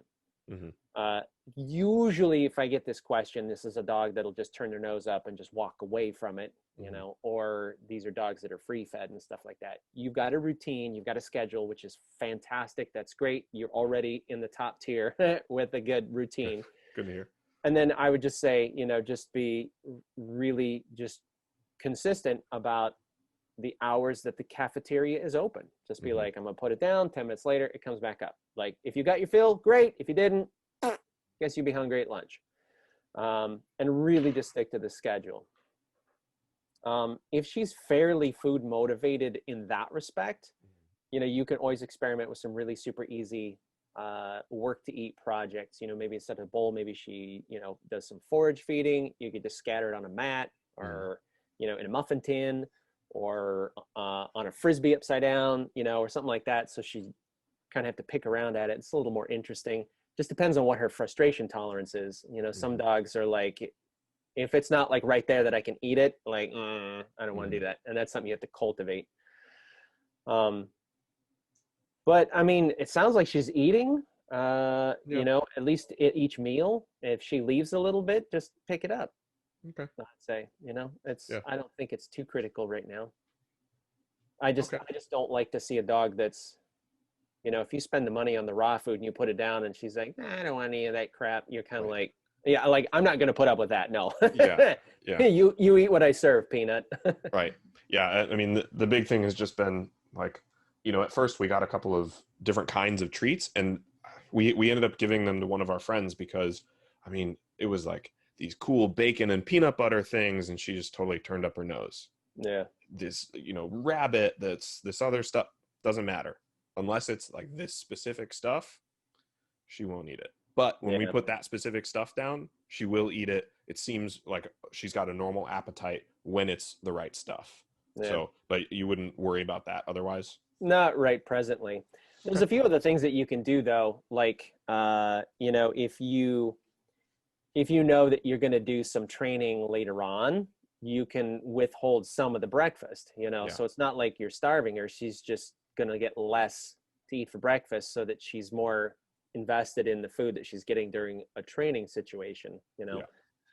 The other thing you can do with those training treats, you know, if she's like turning her nose up at those, a really big part of my particular training system that, again, I learned from protection trainers, is to treat the food like a toy. So I always make dogs chase the food. Like I would say, you know, a lot of training has the food. You push it at the dog, like sit, the dog sits, and then you push the food at the dog. And I never do that. Like, if I say sit and the bottom hits the ground, I mark it, yes, and then I take a couple steps back and that dog has to come get it. So that makes the act of acquiring the food more stimulating and more interesting and essentially more rewarding. And I've had a lot of dogs come into my school, you know, where the owner says like, oh, he doesn't like training treats. Right away, I start rocking through a whole ton of training treats, and they're like, what? Why don't you do that at home? Because we've just made it more interesting for the dog to, you know, to work for it. Yeah. Okay. That makes a lot of sense. Thank you. Yeah, my pleasure. Appreciate that. Okay. So, sorry, now she's making noise. She found an antler chew on the ground. Okay, cool. Well, here's what we'll do next. Let me put my headphones back in. We will go on to the off topic and follow that up with some audience Q&A, wrap up after the Q&A. So for the audience that's still here that would like to ask any questions, feel free to either post your questions in the chat, and we will, when it comes to Q&A time, we'll call on you one by one. You can ask your own question, or you can just post an exclamation point and we'll call on you then. A couple of rules for questions. As always, make sure to keep your questions brief. We're not asking for your life story. We just like some, you know, good deep questions that we can engage on. Keep them on topic, and please be courteous. As always, feel free to disagree with anything and anyone as long as you're being courteous about it. And additionally, we won't allow any follow-up questions unless Ian says, oh, is that answering your question, or can you clarify this or that? Ian will be the dictator of whether you get to follow up. So that's how Q&A will work. as you think and prepare your questions in the off topic. So this is a chance for our guests to come in, talk about something that's not directly related. It can be tangentially related to their wheelhouse topics. It can be heavy or light. It can be serious or fun. We'll spend maybe 5 minutes on it. What do you have for us? Something off topic. Well, I read your suggestions. Man, I don't know. I have so many things I'm into that I like. I would say, since we're on the topic of dog training, I'd probably say, you know, I don't know if it's off topic or not because it's still dog training. But you know, a couple of resources if people are interested in learning more. I would say I think more people probably ought to educate themselves about canine nutrition. Especially, I mean, there's just so many junky foods out there, and then so many good foods that are overpriced, and then there's a lot of good stuff kind of in between. So there's like Steve Brown's book, Unlocking the Canine Ancestral Diet, is pretty good. He's also got a book called Feeding Your Dog the ABC Way. And I've actually used a lot of those, the stuff that I've learned in those books. And then Dr. Karen Becker, who, if you've spent any time in behavior or veterinary or even other training, she's a titan in the veterinary nutritional community, and she's written a whole ton of books. She's got a really great website with some great blogs. I would check out her stuff, but you know, good canine nutrition, just like with humans, you know, whatever you put in is what you get out. If you've got a junky diet, you tend to see more behavior problems. Just like with kids, you know, if kids are eating, you know, sugar-coated sugar bombs at breakfast, they tend to misbehave at school more than if they have a reasonable breakfast. Yeah. You know, so one of the cool things that I learned about food is, and it's funny, you know, because it goes back to what we talked about with your two big camps in training. In nutrition, it's the same, you know, so you got people that are like, well, I'll just feed my dog, you know, kibble that I get at the store. And then you've got the raw food people, and they're just, I don't know, what is it about humans that if you're in one camp or the other, like you just have to have a civil war with the other side. Like it doesn't have to be, you know, so you get people like kibble feeders are like, oh, raw food's so expensive. What do you guys think? I'm just made out of money. And then all the raw food people are like, well, you're just killing and poisoning your dog with the kibble. You're awful, horrible. And like, it's not really true. It's not really true. You know, so both Steve Brown and Karen Becker in a nutshell have said kibble is, and take what I say with a grain of salt, because I'm not a nutritionist. I'm just reciting what I've learned in my own research. But kibble is a good quality kibble. You don't have to spend the stuff that's like $110 a bag. If you just, you know, the $70, $60 or $70 range, that's what I buy for 4 dogs. Believe me, it's like I'm pouring it down a well with those clowns. If you get a good quality kibble, it's a complete protein. It's sustainable. It's perfectly good food for dogs. However, for the long term, as you stretch into the years, that's when you start seeing the deficiencies accumulate. It's very easy to offset those deficiencies with fresh toppers, right? So you add to your kibble, like we do sardines, we do pureed vegetables, we do some other prepared meats, you know, and those are toppers. So like you're talking about, Chase, you know, you got a good quality kibble, you're using a raw topper, some freeze-dried stuff, fantastic. Like that is a robust nutritional profile.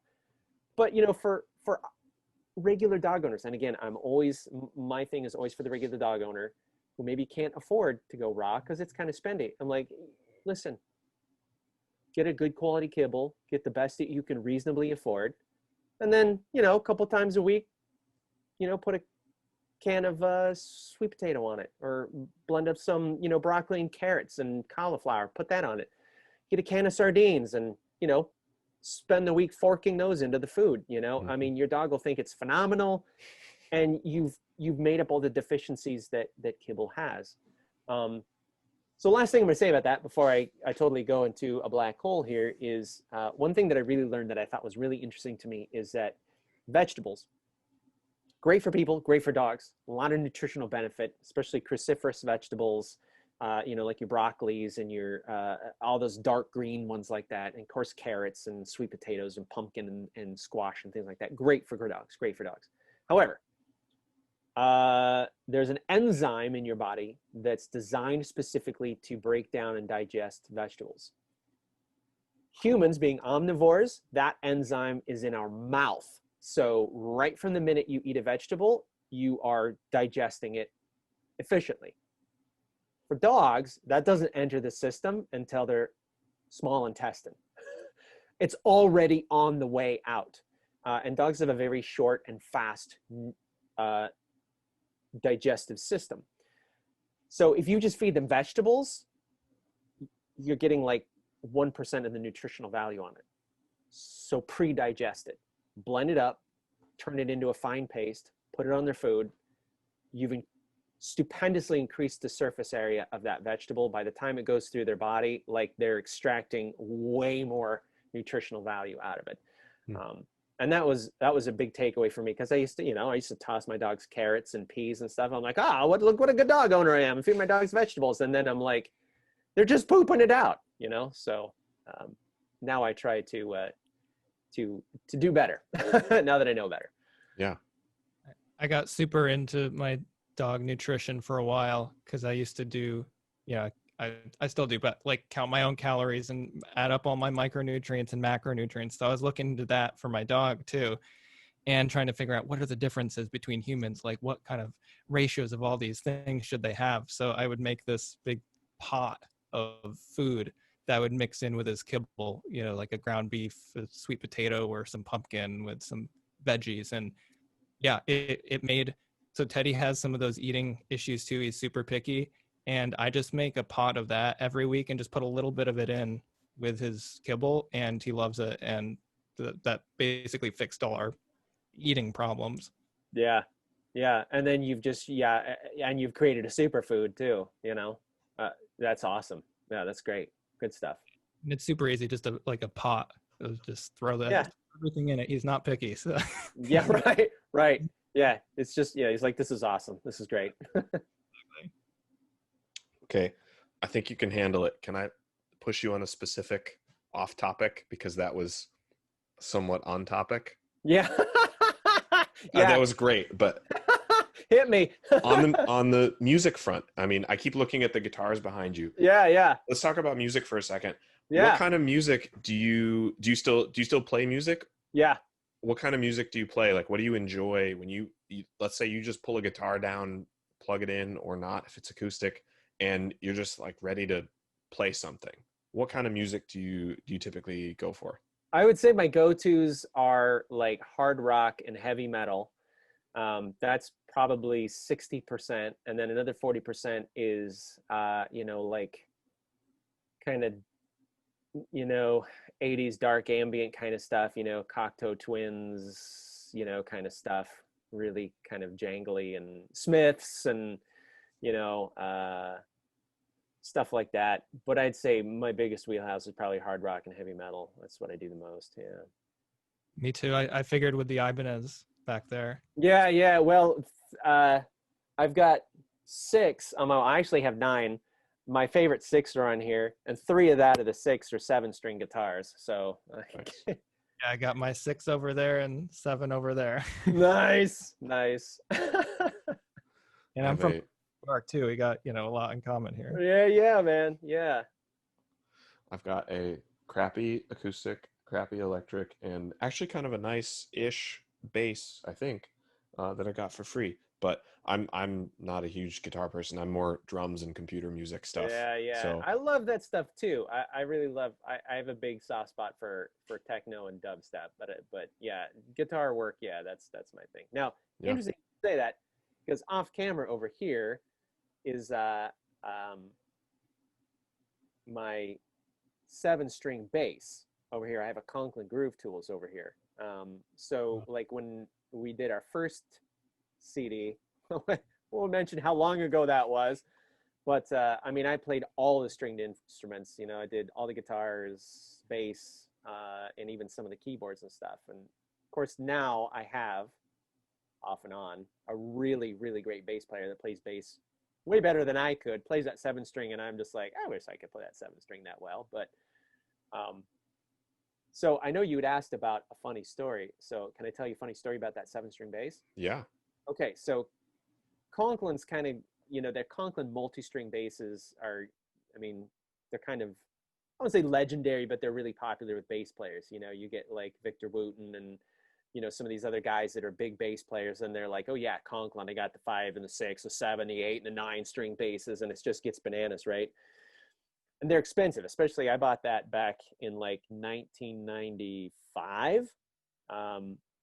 So it was expensive. It easily over it. It was probably about $1,200. In the town I grew up in Medford, Oregon, you guys, if you're into music, you know who Musician's Friend is, who was at the time for a while like the biggest mail order music retailer like on the planet. Musician's Friend started in my hometown. I went to high school with their daughter. And so their very first showroom was just on the other side of the city I grew up in. So I bought all my stuff at Musician's Friend. I mean, it was just, I'd go in there and you'd be like, wow, you know, like a kid. I was in the market for a bass guitar. I wanted a new bass guitar. I had this crappy old off-brand, I don't know, something or other. So I wanted a new bass guitar. I went to Musician's Friend. I had a budget. And that Conklin, 7-string Conklin, normally like $1,200-1,300, was sitting on a guitar stand with a $300 price tag on it. So I was like, hey, you, I'll take that. And he's like, oh, okay, yeah.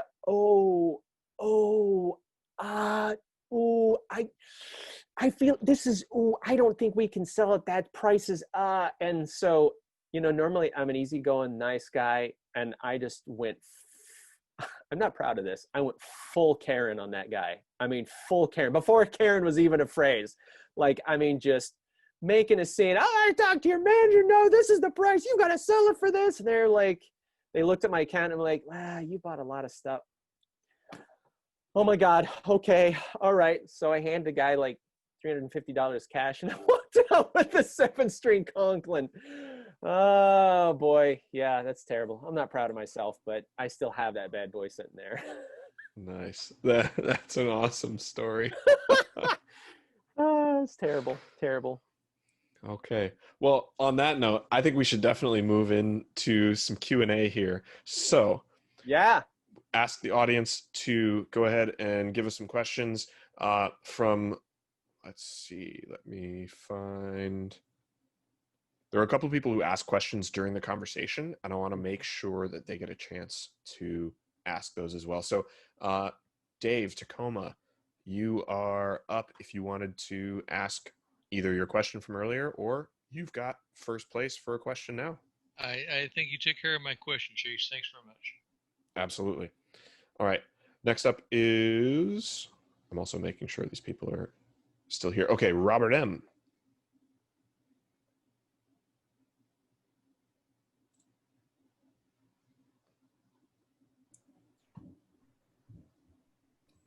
Robert M., you're up with a question if you'd like. We're just asking about different developmental stages in dogs and how you might distinguish some of the traits or techniques that you've expressed tonight. Thank you. Got it. So I'm going to piggyback on that. Looked like that was one you asked earlier in the chat. So I'm just going to read that out loud. Can you kindly speak to dog development and the appropriate training technique as age relevant? So, I mean, I'd say probably the most significant age dependent piece is early puppyhood. And that's really important because you have several developmental deadlines and they move really, really quickly. And those are doors that don't really swing shut so much as slam shut.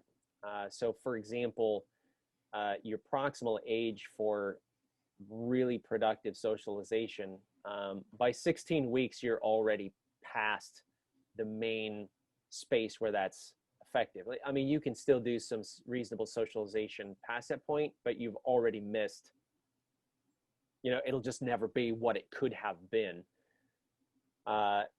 So as far as like appropriate training technique, a lot of my advice for puppy owners is like, listen, don't worry too much about all the stuff the internet tells you. You got to have like your sits and your downs and your shakes and your stays and your loose leash walking. Like, you need a confident and stable dog. You can do that obedience jazz anytime. Start doing it. The earlier you start, the better to get at it, but don't put all your focus on that. Get that dog off the property, do some functional socialization, start working on your bite inhibition for puppies. That's about 18 weeks to 6 months. The brain chemistry starts to change on that, and you can't do it anymore. And then I'd say those are the two big, probably socialization and acquired bite inhibition in puppies. Those are the two big. You have the biggest developmental deadlines for. Almost everything else is a manners and obedience thing. You should start those early on, but you can do those anytime, really. I'm really less concerned about those things. As far as, that old adage, you can't teach an old dog new tricks. You can. I have a lot of dogs coming through my practice that are 7, 8, 9, 12, 13 years old.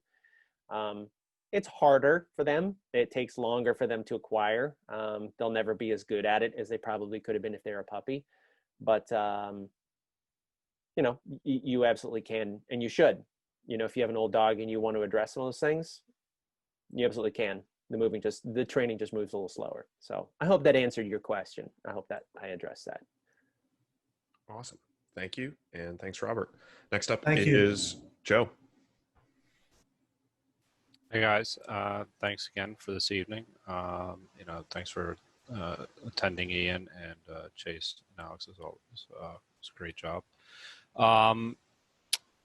You answered actually a lot of my questions, but one of the things that you said that was interesting, and I was wondering if you could expand upon a little, was the idea of how you have to convince a dog that, you're not after his food, and how you have to earn the trust of the dog. What do you exactly do to do that? Like, what is it that how do you establish a relationship with the dog so that it, then begins to understand that it's no longer, you're not after its food?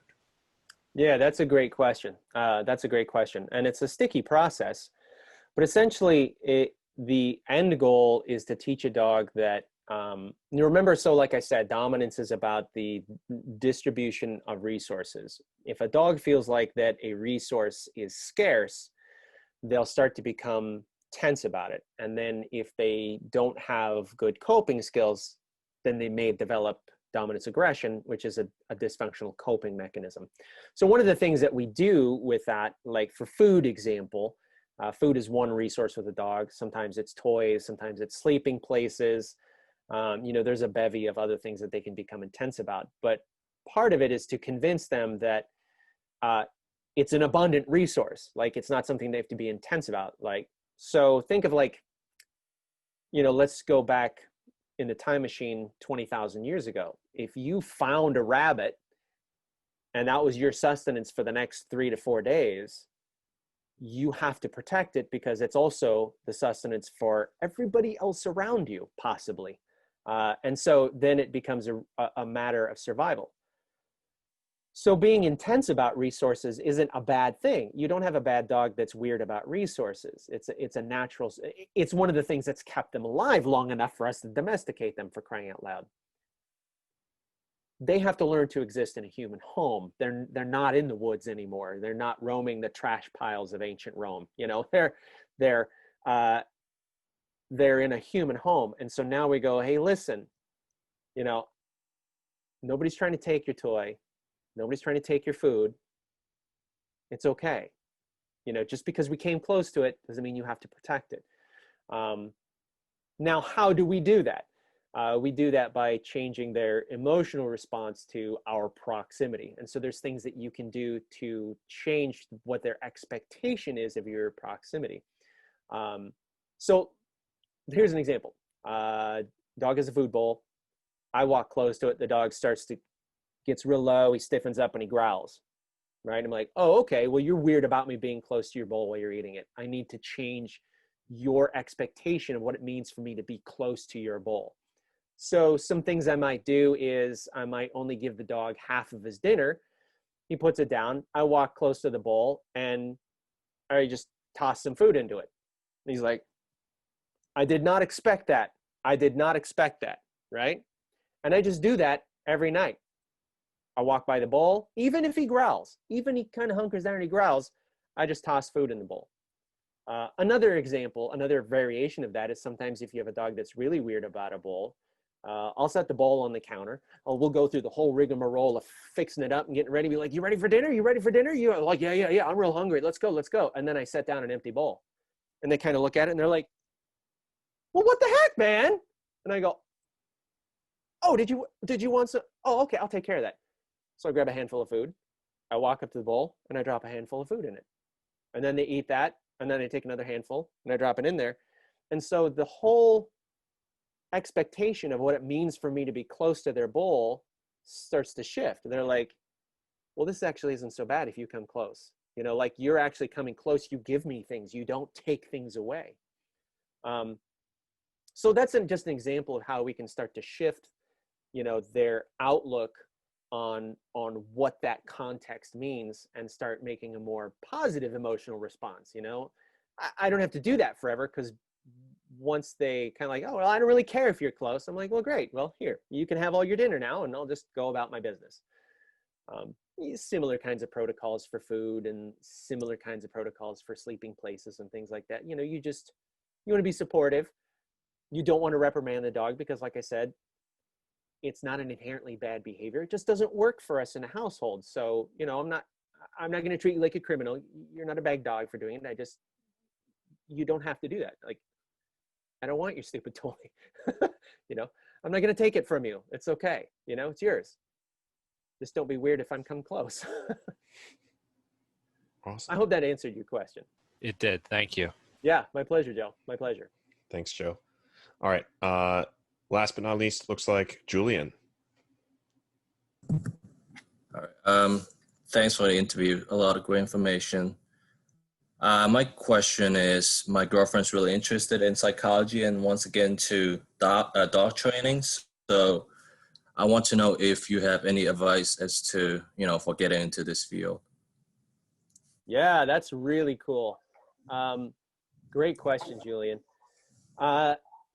So listen, most of what we know about applied psychology, we know from observing animals, right? So the biggest breakthrough with, you know, Ivan Pavlov with classical conditioning, it was from an experiment with his dogs. You know, B.F. Skinner, you know, the father of modern training, who named operant conditioning. Obviously, he didn't invent operant conditioning. He just discovered it, you know, like gravity. It's always been there. We just go, oh, this is a thing.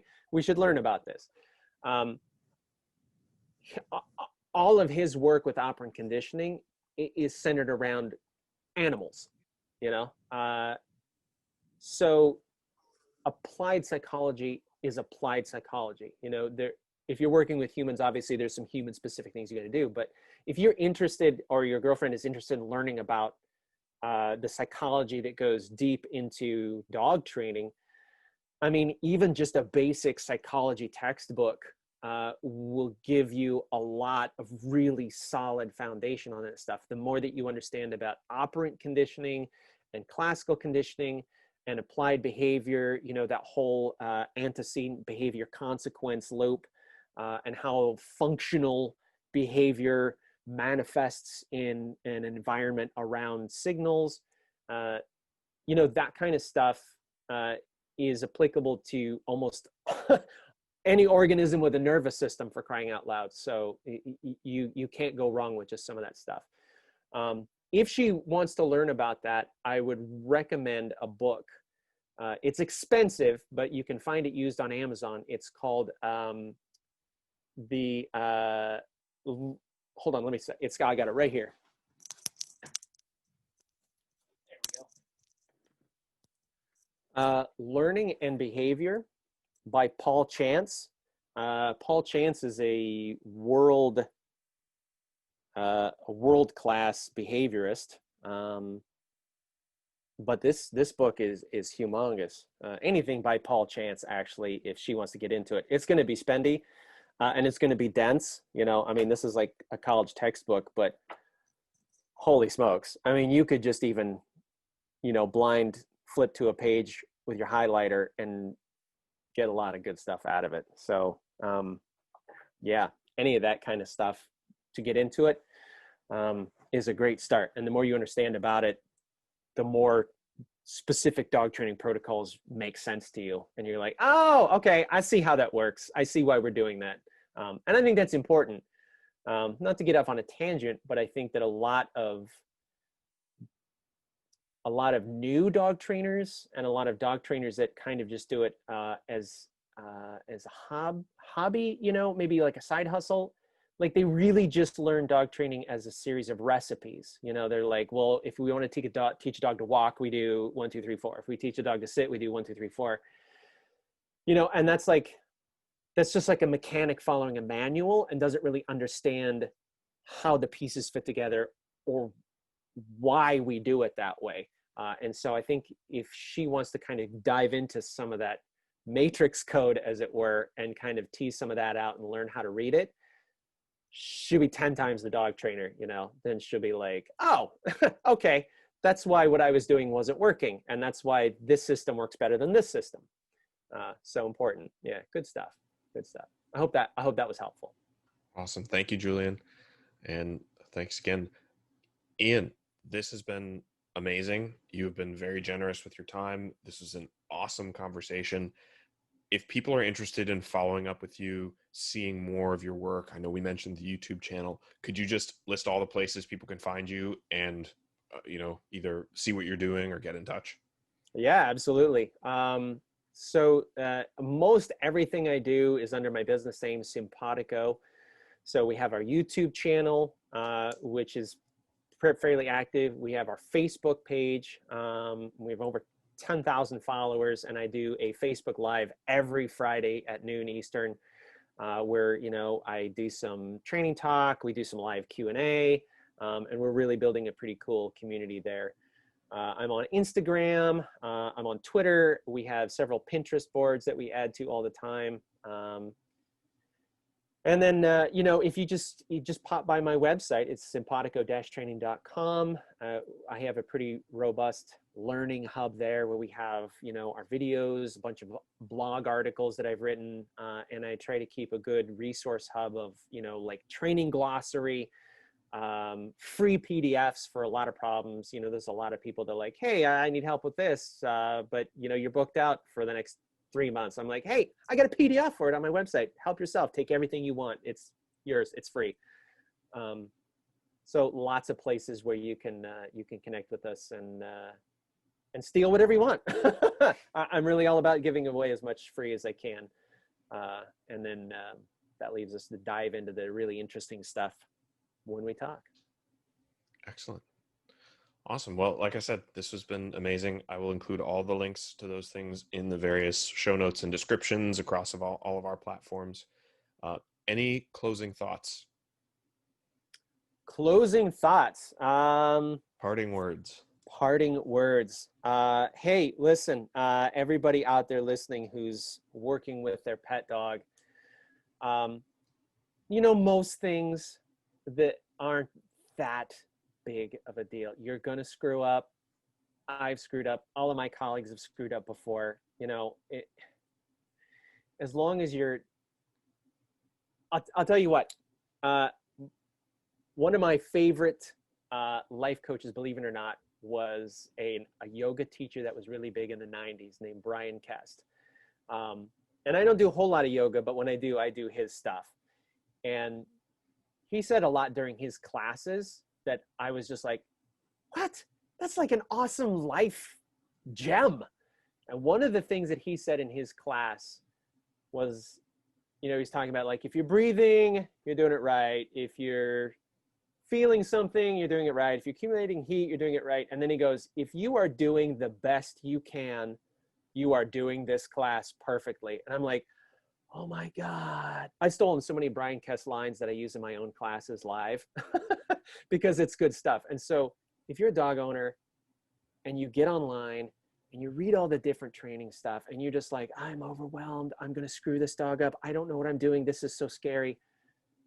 Just be kind, just be loving, and just, if you're doing the best you can, you are raising that dog perfectly. All right. So it's, most stuff with a pet dog ain't that big a deal. You can walk back from just about everything. And if you get in a pickle, you know, loop a pro in. I'm sure they can help you solve the loose ends. But that's my gem. It's all about keeping learning and keeping practicing, and just, you know, come from a place of love. Awesome. Perfect. Yeah. Thanks. I so always much say for those coming on. things, you know, and I mean it with I really, really mean it. I'm genuine about it. And then every time I say it out loud, I'm like, oh my God, that was the corniest thing. No, it was good. That was a beautiful closing note. So thank you very Awesome. much for coming on the podcast. My pleasure. Thank you guys for having me. I've really, really had a nice time chatting with you guys and everybody else that asked questions, and I had a great time. Thanks for having me. I really appreciate it.